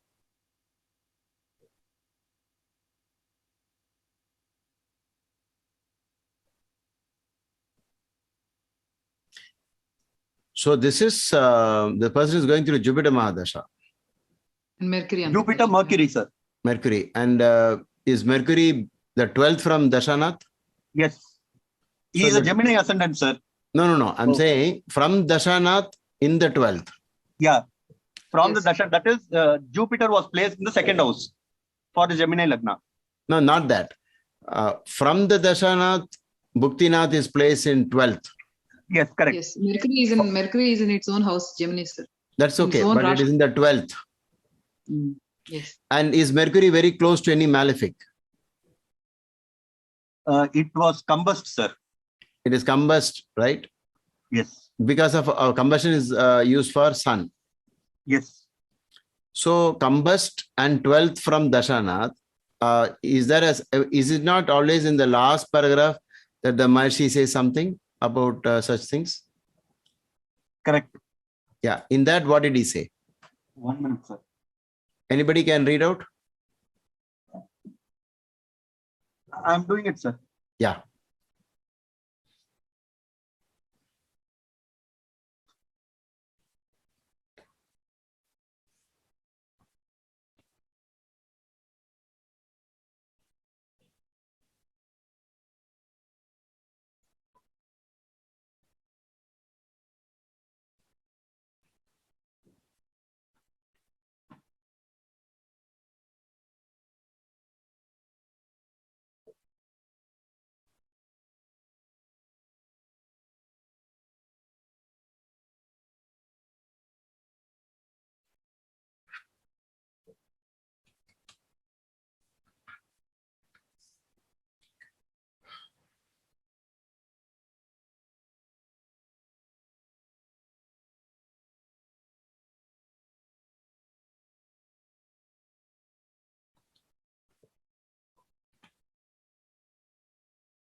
Sir, it says if the same Mercury is aspected by or conjunct with the benefic planet, there will be affectionate warmth from wife, influx of wealth. In the beginning of Antardasha, comforts of vehicle, clothes, gains, and towards the end of the Antardasha, loss of wealth and physical distress, etc., are felt. Okay, only that much is given. Yes. Under which one?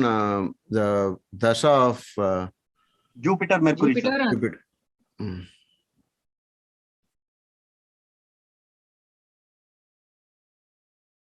The death cause is given in a different shloka, sir, but that position was not mentioned in the. It is not in the chart. It says if Mercury is foisted in the 6th, the 8th, or the 12th house from the ascendant. So where is Mercury? Mercury is in the Lagna, sir.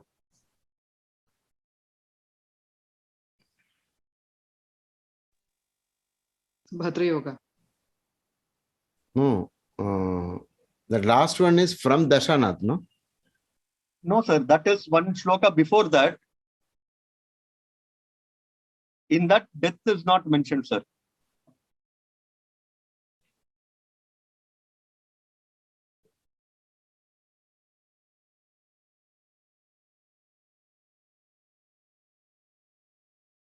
Death is mentioned if Jupiter is there, and if that Mercury is placed in the 6th or the 8th or the 12th house from that ascendant and conjoined with the malefic, its Antardasha will produce sudden quarrel without cause, provocative speeches, loss in the animal trait, premature death, conflict with the enemies, etc.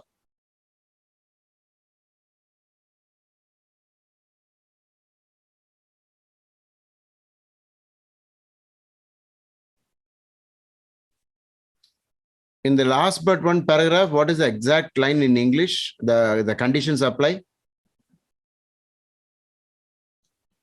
He should be going through Jupiter Mahadasha, sir.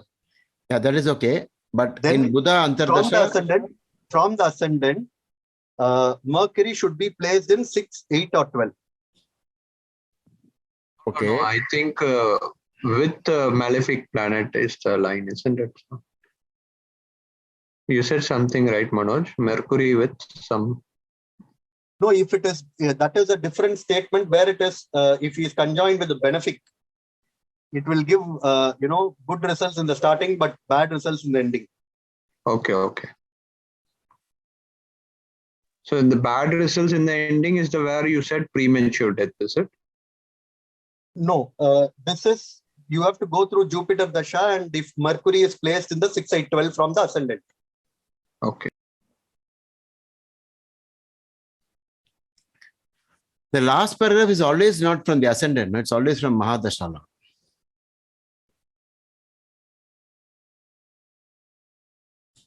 There are two different shlokas, sir. One is talking about from the ascendant, so from the Mahadasha Lord, Mercury placed in 6/8/12. Yeah. And there is one which is from the ascendant if he's placed in 6/8/12, which is actually the shloka before the last one. The last one does not talk about death at all. Okay. I'll tell you how to read this paragraphs. Okay. First, from Lagna, badly placed. Sorry, from Lagna, well placed. And then within that well placed, for that to be truly working, there should be no malefic connection. Okay, from Lagna, well placed and very good. Exaltation, Swakshetra, Subhagraha Drishti, not afflicted by malefics. This is the method. The second one, it will be badly placed from Lagna. And or like that, or some malefic relationship. Next paragraph will be always whatever is negative beneath that, not good houses. Then the other possibilities is it is from the Dashanath and again afflicted by malefics. There is no difference at all. So whatever is written in one of these paragraphs is applies to the rest of it also. You get what I'm saying? It is about not the first ones. Then everything else will come into the second paragraph. Even if he splits it into two different things, all of that should be read at one shot.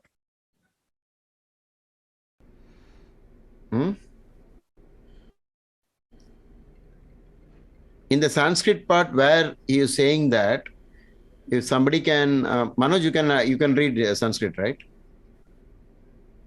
So whatever is written for the premature death, what is the condition is written there? Shubha Drishte, Shubhe Yukte. No, that will be for good one, no? In this, some about bad. Okay, sir. Sorry, sir. I'm talking about the bad. Yeah, 1 minute, sir. It has to start with Papa Drishti or Papa Yute. Papa Drishti, Papa Yute. Okay. That is for Mercury. Lagna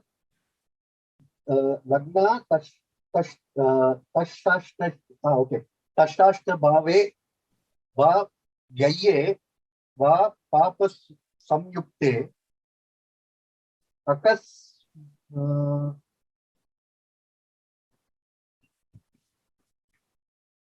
Akasmata Kala Hascheva Grihe. Okay, I got this book. Okay, I have it. 1 minute. Sir, page 291, sir. Okay. Okay, I'll tell you how to read this book. Even if you find some discrepancies, always use the same method, what I'm teaching you now. See, it starts with 289, page number 289. In the Dasha of Mercury, in the Dasha of the Mahadasha of Jupiter, Antardasha of Mercury, placement of Mercury in 1, 4, 7, 10, conjoined with the Lord of the 10th, which is a Raja Yoga, where all these good things will happen. Okay, this good thing will always be in the front first paragraph. But immediately he says, if Mercury is under the aspect of Mars, the Antardasha of Mercury will produce malefic results. Okay. In this chart, is there any malefic aspect of strong Mars connection to Mercury? 1 minute, sir. Yeah, I'll wait. In the aspect table. Yes, sir. Checking, sir. Yeah.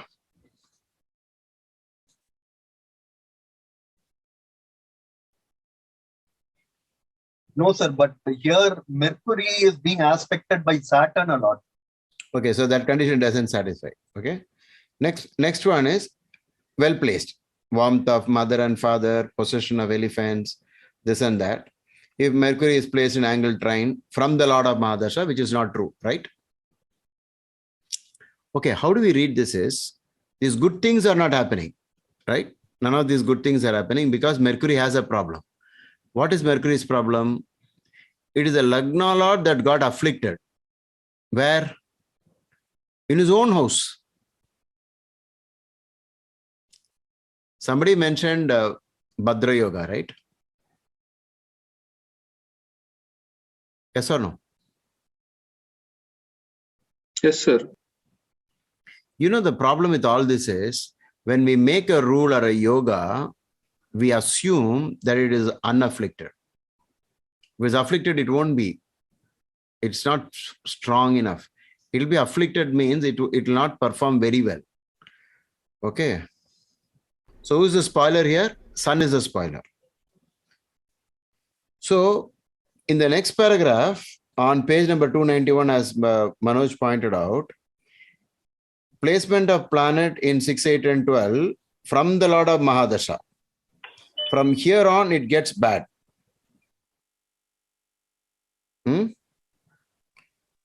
What is one word he has used? Injury.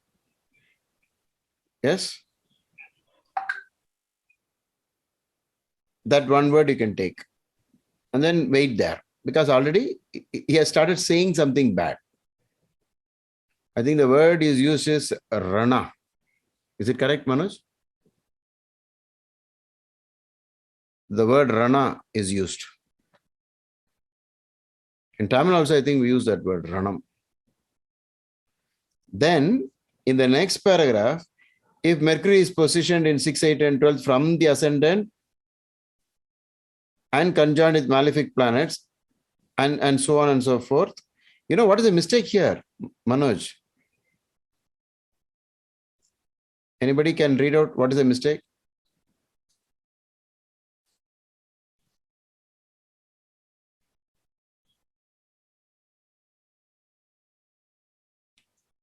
Or is it mistake or not? I'm not that well versed in Sanskrit. No. See, already he has come into from Dashanath. These are all translation errors, even printing errors. Why would he repeat again from Lagna?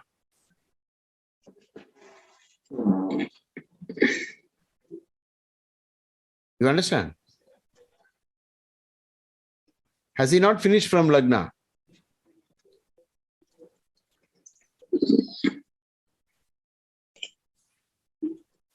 Not finished. It seems like. Okay. So that the idea in astrology in this part of this Dasha Adhyaya is there are only two possibilities. Place from ascendant, good, bad. Place from Mahadasha Lord, good, bad. Malefic influence, benefic influence. That's all. Once you categorize this in either side, whatever is written, the entire thing you can read. You don't have to split after that. Sir, what is important among it, sir? Like place from the ascendant or place from the Dasha Lord? From the Dasha Lord is more important than from ascendant. So, for example, sir, like if I have like many planets in 6, 8, and 12 from the ascendant and from Dasha Lord, maybe that is a bad example. So, for example, like if I have I'll try to answer what you're trying to say. Which is more important? How will you answer that? From ascendant or from Mahadasha is more important? Rasi chart is important, sir. So definitely from ascendant. Let's see if anybody has another answer. Sir, From a transit perspective, it is from the Mahadasha Lord. From a transit. It is the ruling planet now, sir. Yeah. Which is important? Dasha Lord. The Gochar. Yeah. No, for that period. Yes, Suraj, you can leave. You can always watch the recording. Okay. I actually wanted to maintain it at 1 hour. I'll try my best from here on because I know 2 hours is too long. We'll try. Okay. Thanks, Suraj. Okay. So the 12th 6, 8, and 12 from Dashanath is more important than from ascendant. How to know this? Both good, fantastic. From Lagna, from Dashanath, both good. Both bad, extremely bad. We have no arguments about that. We have arguments only in the middle category, where from one good and one from one bad. In this, which one will you give more importance? Give more importance to Mahadasha Lord. A simple answer is, what makes it unique is the Mahadasha. Sir, in that case, like for example, if I have like Saturn in second house, going through Saturn Mahadasha, and I have like maybe 3 or 4 planets in the from the ascendant 6th house, meaning second lord, like which is Venus in 6th house, debilitated, but still like from Dasha lord, like it is 5 houses away from. It is actually, it will actually get better than what you think. Oh, okay. Okay. Dashanath is the key. In fact, what Maharishi Parasha is hinting at is, you can almost treat the Mahadasha, that sign, as the new Lagna. As a new Lagna for this time alone. As an ascendant for this time. Mm-hmm. That explains why the same Bhukti is not giving this particular Bhuktinath is not giving the same result in every Dasha. How many times in my consultations people have said, in that Dasha, the same planet was bad. Then I'll tell them that it's because it is placed in 6, 8, and 12 from that Dashanath. Oh, now I understand. There are many people who come to me knowing a lot of astrology.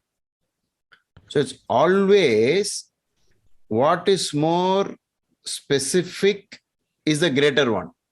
Always. In this, Dashanath is like what makes it unique and what is the rarer thing is this, because you will never go again through the same Dasha and Antardasha combination. Whereas you will go through the same Bhukti several times. You understand? So which is the king here? The Dashanath is the king. But for ascendant, why do you have to start with ascendant is, it sets the background, because anyway you're born in that. So lucky are those who at any given point in time, both from Lagna and from Lagna and from Mahadasha are running a good time. If you're running a good time, it's fantastic. Guruji, so what about, Maraka 2 and 7 houses? Do we also see from the Dashanath? No. There we don't. Yeah, okay. Definitely not. So that means, it's not stated, Maharshi, because of that. Because that role is somewhat permanent role in the horoscope. It is not based on any other factor. Okay, but if such an Antardasha comes in a state of, like for example, the transit, the chart that Manoj discussed, it is with that reference we did the transit chart. Now we understand what we were doing. This chart, where it is a Mithuna Lagna, and what is Jupiter for this ascendant? Maraka Lord. Placed in Maraka house. In such a background, the Bhuktinath is placed in the 12th and afflicted. Then in the transit, we have very strange, kind of weaknesses, like 6th house is weak, and there is a conjunction of the Ayush Sthanadhipati with another Ayush Sthanadhipati in the 8th, and Mercury also got into the 8th from his ascendant. You get it? So that's how we study both together, Dasha and Anta transits. Okay, so we had a new experience. Some of you may have been used to this if you have read some books on Ashtaka Varga and even about general transits. but this will be a very important case study. And we also taught you a new technique today, that in the Dasha and Antardasha Adhyaya, the complete one, there's only two sides, good, bad. How the bad can come? Malefics, or if we say specifically some malefic, or badly placed from Lagna, badly placed from Dashana. That's all. Once you get that, you can read the entire negative statement. So in my approach, what have I done? All of that is in red ink, the rest is in green ink. Once I find it is green, I will read the entire green. I won't read this paragraph and that. I'll read all of that. But if you get red, on this side, if you come, you read the entire red. Because malefics from 12th from Lagna, from 6, 8 and 12 from Lagna, 6, 8 and 12 from Dashanath. After that, don't see any difference. Don't be so specific. It will go this way and that way, because this is the standard approach throughout his book. No difference. Interestingly, I'm just getting a message from a Gemini Lagna about some health adversity. Oh. I have to get back. And he's running actually Mars Moon, which is his 6th lord. Okay. And then second also. No, Moon is second. Second lord, right. So this person, fractured his skull.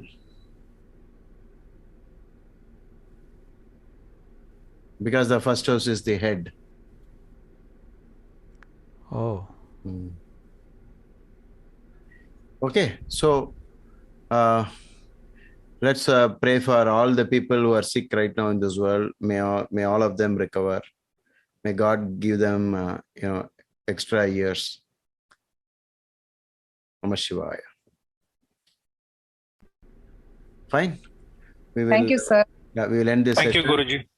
Yeah. Thank you so much, Guruji. Night. Good night. Thank you. Good night. Thank you. Right. Right, Guruji.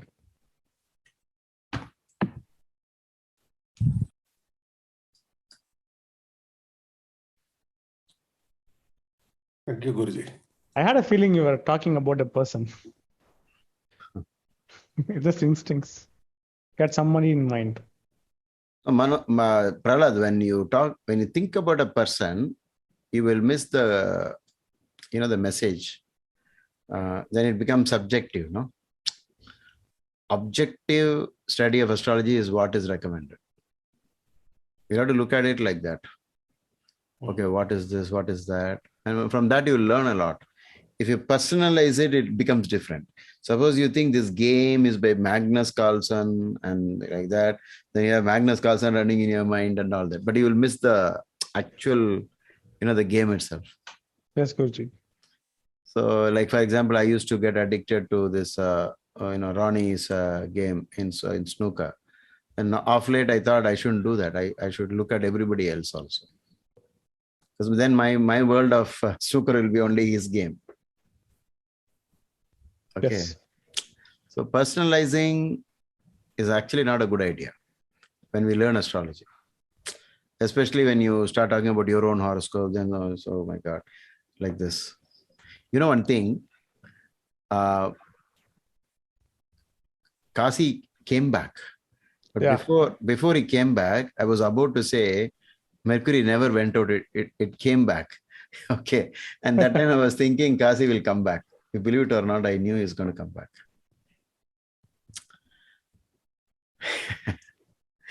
I have such instincts. This is too much, sir. Oh my God.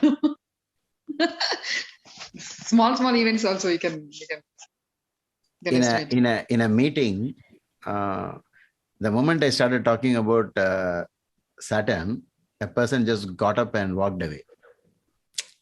Obviously, because he had something better to do.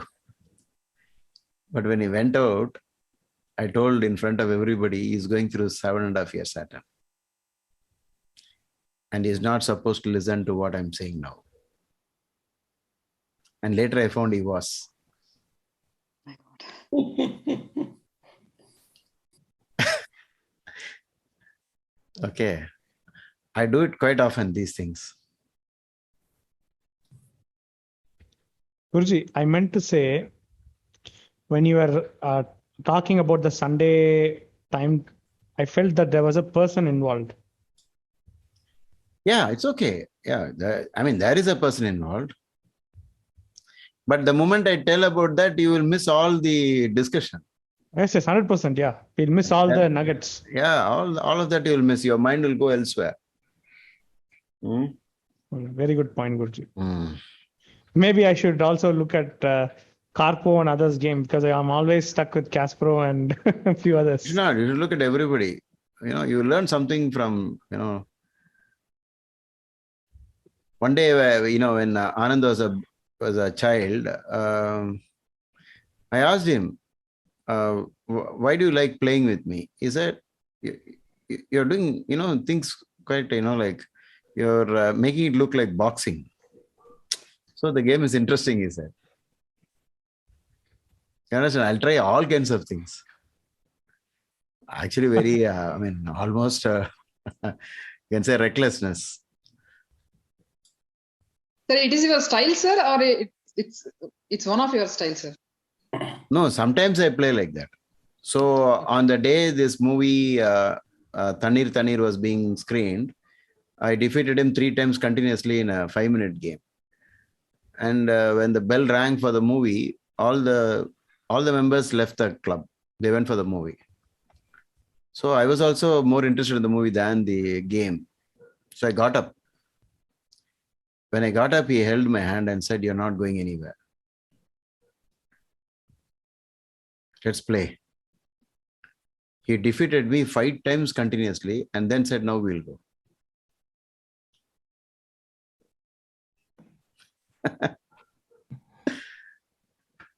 See, that is the attitude. And that movie was actually boring. But I found out why they screened it. It is because of it has something to do with common with Russia, some concepts. So they screened the movie. Okay. Anyway, let's shut down. Manoj, from here, because we're going to have it for a long time, we will have it for 1 hour because some people can't hold on for 2 hours. Then maybe once this more members join, we'll shift this to Saturday. Got it. Okay, then we'll have that, and then we'll also try to please do some Soumya and you just get the details about what are the options on Sunday morning sessions. Let me see if I have that survey result. Yeah, I'll send it to you. I can send it to me. So now we have more participants. New people are here. So let's do a repoll again and see whether they're okay with the 7:30 slot in the AM, 7:30 AM Sunday. In Europe, it would be like 2. In Europe, it would be 2 something. Oh, horrible. Okay, then what do we do? Maybe Guruji or Saturday evening, because this is a professional group, so more than an hour is good actually. Okay, we'll try to we'll do some juggling and then learn, because we're all learning from this, the timing problem of the world, different time zones. Okay, let's see how it goes. The Sunday batch is getting over on another, how many? See, Prahlad will be interested in this. Prahlad or Manoj or Soumya, all of this, people will be interested in what I'm going to say now. See, on the morning of that Sunday, I created the Zoom link for the session. Okay. As I started typing it, I had a very strong, something coming into my mind. It says that you won't do it today. You won't do it today. It is not because it was 8th session. Okay, it is not because of that. But I did use that 8th in my mind. But how many 8th session have I done? And it never came, right? But this time something, and I was actually scared about myself first. Okay, what could happen to me? Something like that. I thought something, hope that doesn't happen. Like that, I started running this in my mind. Nothing happens. Anyway, I'm not traveling anywhere. Like that, I started thinking. But anyway, I then copy pasted and then sent it to all of you. But by evening, I tried my best to come back, but my mind was so disturbed. So then we converted it into a revision session. Manoj did the revision. But the revision went on very well. Manoj did it extremely well. So I got a lot of people saying it was beautiful. I got private messages. I didn't even tell Manoj until now. Oh, yeah, they liked it a lot.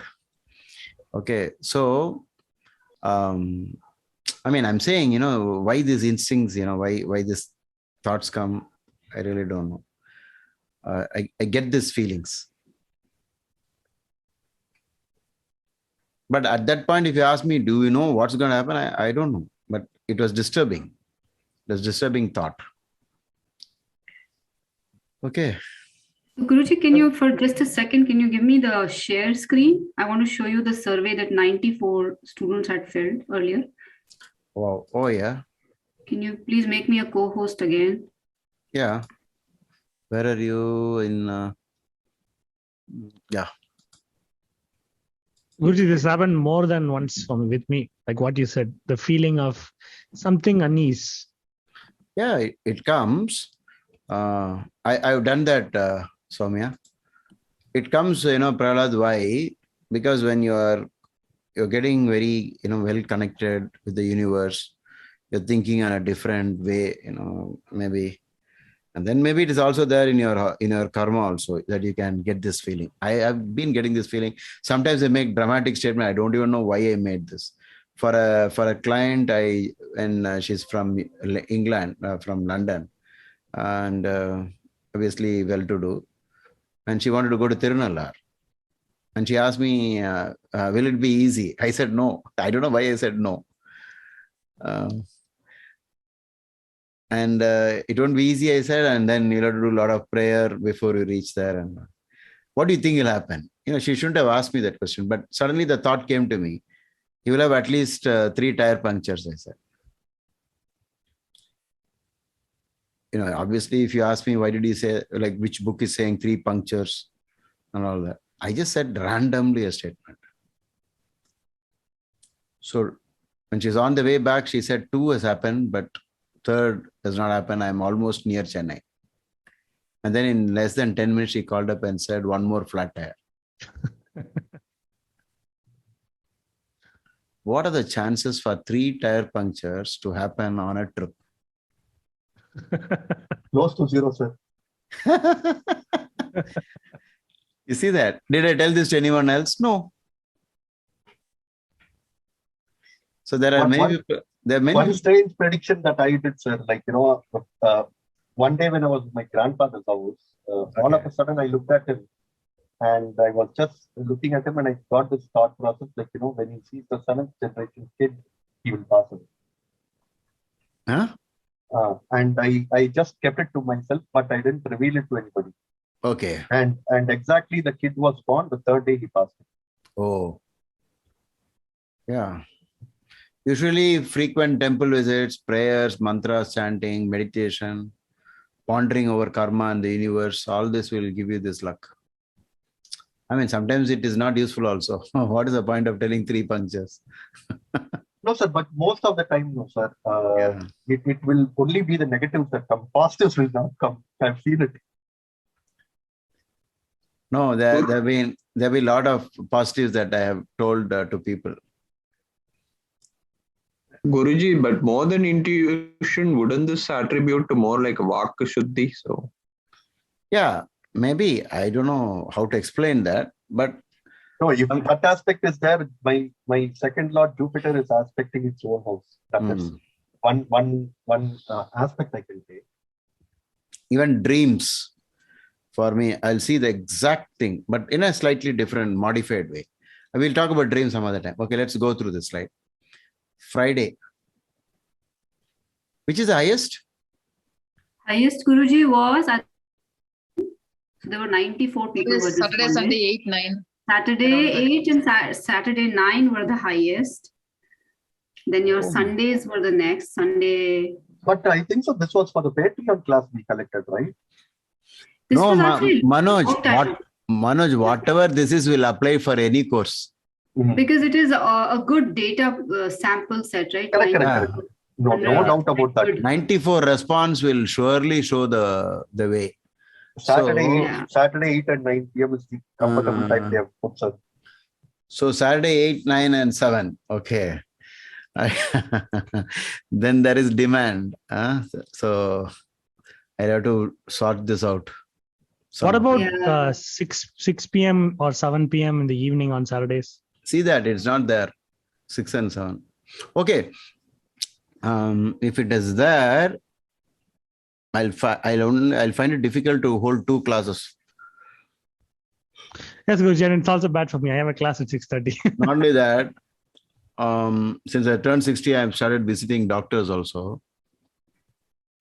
And the doctor is saying you cannot hold classes like that. You'll soon become sick in the night if you keep talking for a long time. So I have that problem. So I'm now trying to think what are the other slots we have. Or maybe I can do another one because this one does not include Saturday morning. I think at that time you were not available Saturday morning. So you told, okay, we didn't then do a fresh one with Saturday, Sunday, or Saturday 7:30, something like that. Saturday morning? Yeah, Saturday mornings and Sunday mornings. And then I will readjust my consultations in such a way that I take it some other time. Because with clients, I can play around with the options, like I can do some other time. Weekdays, accommodate them on some other. So please do Saturday mornings, Sunday mornings also. So Sunday morning is here. That was almost. No, do Saturday morning, Sunday morning. Sunday morning. Okay, got it. Guruji, maybe even Monday morning. Oh, that is because for US it will be Sunday. Yeah. But I guess for Indians it will be possible. But for US it will be easy. Yeah. No, Indians, they're working that Monday, aren't they? Okay, let's see that. We'll try. We'll sort it out by trial and error. We can find out. So I should remove the Friday option, right, Guruji? Or should I include? No. Include all the ones. No, now we'll run with Friday. Very soon we will shift this over to Saturday. Or Sunday, yeah. Okay. Yeah. No, once it comes to Saturday, it's all done, right? Because other Patreon, I'll have to push it on Friday 8 o'clock. The 3. Okay, yeah. Okay, I will run it again and I'll remove the Friday options. Yeah. Guruji, but the most popular is the coffee with Guruji thing, right? I mean, that was the one. So I mean, that's why you have more members. So you may want to accommodate that on a better time. Yeah. Hey, let's see. Yeah. Karma is also, see, this is, Manoj and Prahlad and all of you, this is an astrology is a karma topic. It won't allow us beyond a particular point. Karma itself will limit us.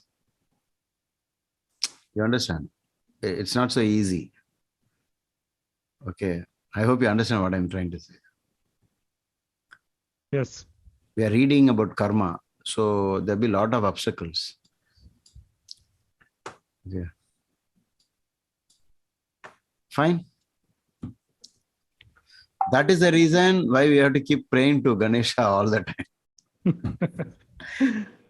And Harini starts off beautifully. And that is the reason why the internet is not disconnecting. Okay.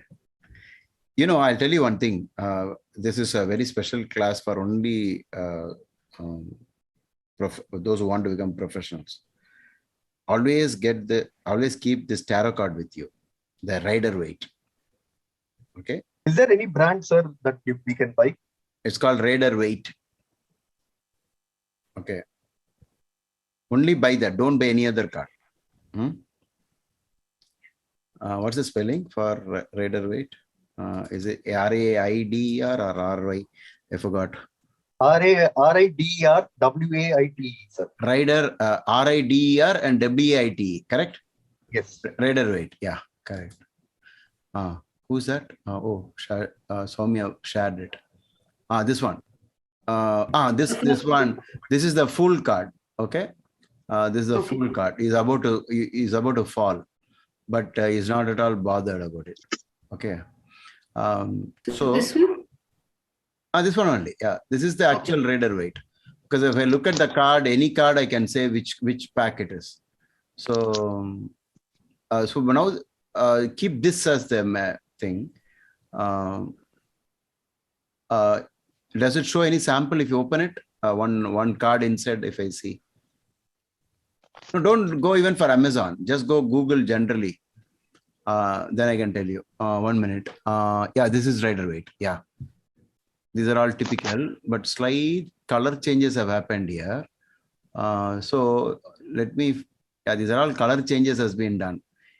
Yeah, he made a mistake in this. It's not perfect. No, the previous one. Not this, the other one. Yeah, this is not correct. There is, no, don't buy this. Then wait. Okay, wait till I find what is the right one. Then I'll send you the link. Until then, don't buy. Okay. This one should be there with you. And the basis of Prashna has to be learned. The current chart and everything. I'll tell you, everything will be smooth. The first time I tell them the most important remedy, that's all, no audio. The person will say, sir, I can't hear, and I will say something, and then he will quit the room, then he'll come back. The moment you talk about God, about any remedy, the disconnection will happen. All the time, the most negative gem, they will be like addicted to. And the good gem, they'll lose. Always. Yes, VK Varman, am I right? Yes, sir. He knows about it. So this is so common. But when you talk, be very attentive. Like what are the sounds coming in? I was doing a horoscope of a person who's about to get divorced. There was some construction work going on. And you know how was that consultation? With all the sound, he said, I cannot eliminate the sound. I said, you could have gone to some other place. Even before I opened the book, I said, the marriage is gone. And it was horrible. Always it will show signs. Noise. If a client comes in front of you and taps the table like this, he's in a court case. He doesn't have to tell you. So many things like this are there in astrology. Okay. One session we'll have only on omens, sir. I know. What is that tapping one, Guruji? That's so interesting. I'll do the sound 1 minute. Just see if the mic is able to pick it. Yeah. That one. Surefire court case. I guess one of the clients yesterday that you had also was wearing the wrong gem, I guess, sir. So the body somehow emits these, signals. So the person keeps tapping throughout the consultation, or? No. As soon as they sit down, they will do it. Okay. And in those days, like this, if you touch, they will know the lagna, it seems. What lagna? Or the astrologer sitting here, which side is coming and taking his seat. With that, they will know the lagna. I think that all comes more under Prashna. No, that Prashna, astrology, nothing is separated. They're all together. But the Shakuna, Nimittam, all these things are very big concepts in Indian astrology. I think it is also there abroad also. Do you know the story of Alexander the Great?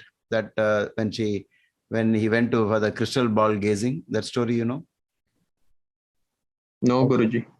No. So he's about to set on this long path of, conquering. And he was always having this lady as his guide. She's a crystal ball gazer. But that day when Alexander went up to her, she said, I'm in no mood to, do your reading. But then Alexander, is a very forceful person. So he held her hand and simply dragged her to the crystal ball. Not that way dragging, but take her to the crystal ball. And when the pulling of the hand was happening, she said, "Thou art irresistible." And then Alexander quickly, left her and said, "Thank you." And he went off. So he got the answer from this lady that thou art irresistible. So you're going to win. So he got the answer that he wanted. There's no need for crystal ball gazing. So Sir, in one doubt I have, sir. This is something. Wait, Manoj. I'm shuffling the card like this. Once a card just flew out like this. It's called the flying card. That's all. No more reading. That is a card.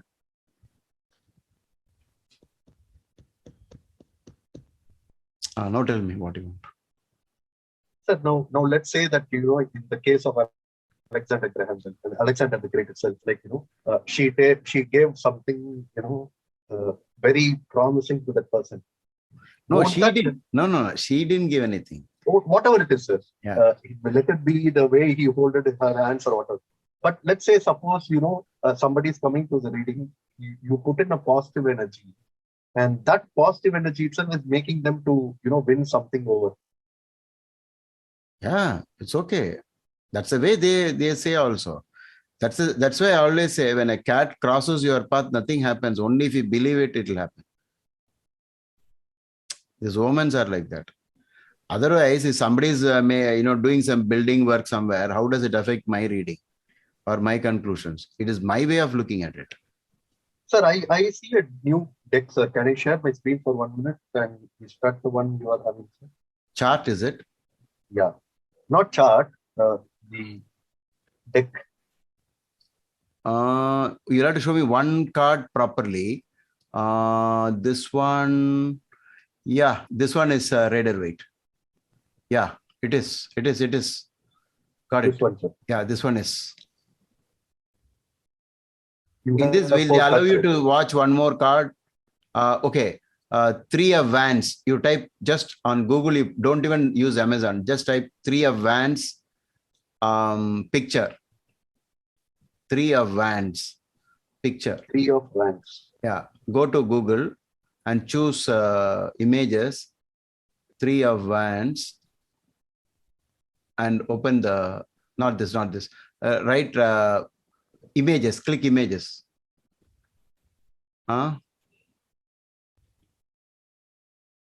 Just go down.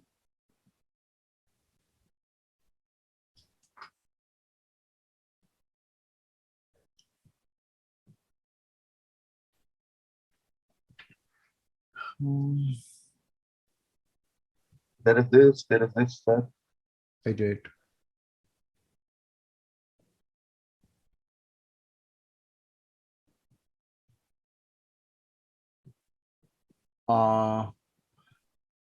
Simple tarot practice on your complete, yeah, that one open.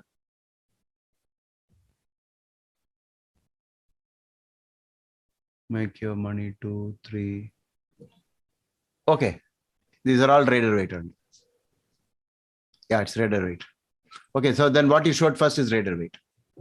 This one, if you see, go back. If you see the Fool like this, go back. One more screen that Google. Okay. Okay. Just go to the Amazon.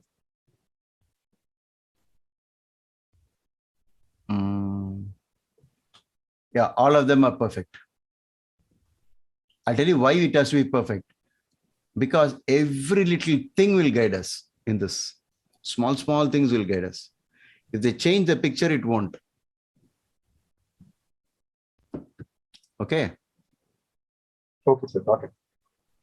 And you should be fascinated by the tarot card. You must think that the universe is trying to guide me through this. Then it will start guiding. So the Fool card is something where a person is going to get into trouble, but it's being saved by somebody, sir. No, it's not so easy to read that this language. Okay. It's actually a positive card. That's what, sir. There is a, like, he's going to fall and there is a pet coming and saving him. No. I mean, look at that as, in a, maybe we'll have some sessions on tarot cards also. Okay, sir. Okay, sir. Got it. Yeah. Okay. Manoj, do share the link on Patreon. Yeah, this is the one. You're right. That's a book. I mean, that's the tarot card. Okay, fine. We'll stop now. So from now on, Manoj or, one of you, Soumya, Prahlad, when at least maximum 1.5 hours, you say you have some bell ringing or something. Sure, Guruji. Okay. Okay, sir. I will say it's time for you to after sleep, 2 sir. hours, Guruji. Huh? I will ring it after 2 hours. Yeah, see, I always want it to go longer because I'm the one who's always dragging it. Yeah, 2 hours is good, Guruji. 2 hours bell ringing is okay? Yeah, 2 hours bell ringing. Okay. Okay. Guruji, was there any discussion about the change of timing that happened last week, or is it being materialized? Or are we sticking to Right now, we will continue with this Friday for some time, 8:30.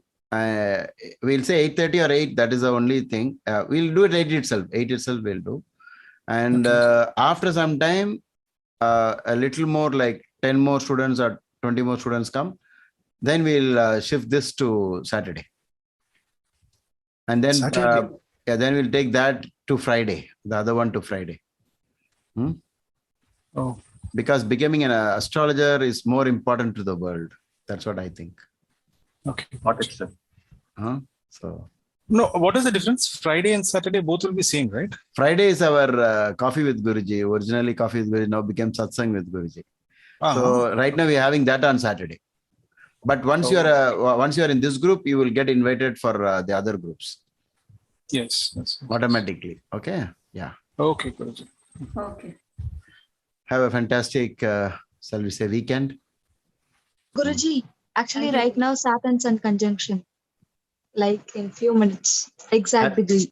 Saturn like Sun conjunction. Yes.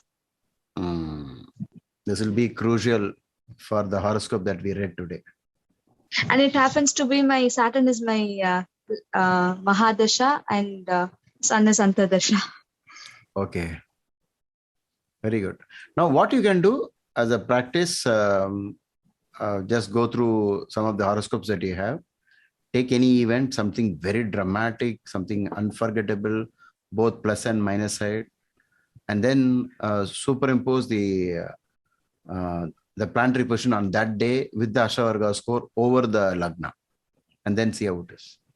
Sir, now I wanted to do research on longevity, so that is why I was fiddling with that chapter. Okay. Very good. Very good. Yeah. Okay. Yeah. Okay. Bye. Good night, Guruji. Bye-bye. Good night, Guruji. Thank you, sir. Thank you, sir. Bye. Thank you, sir. Good night. Thank you. Sir. Thank you, Guruji. What should we say at the end of every meeting like this? Purnamada?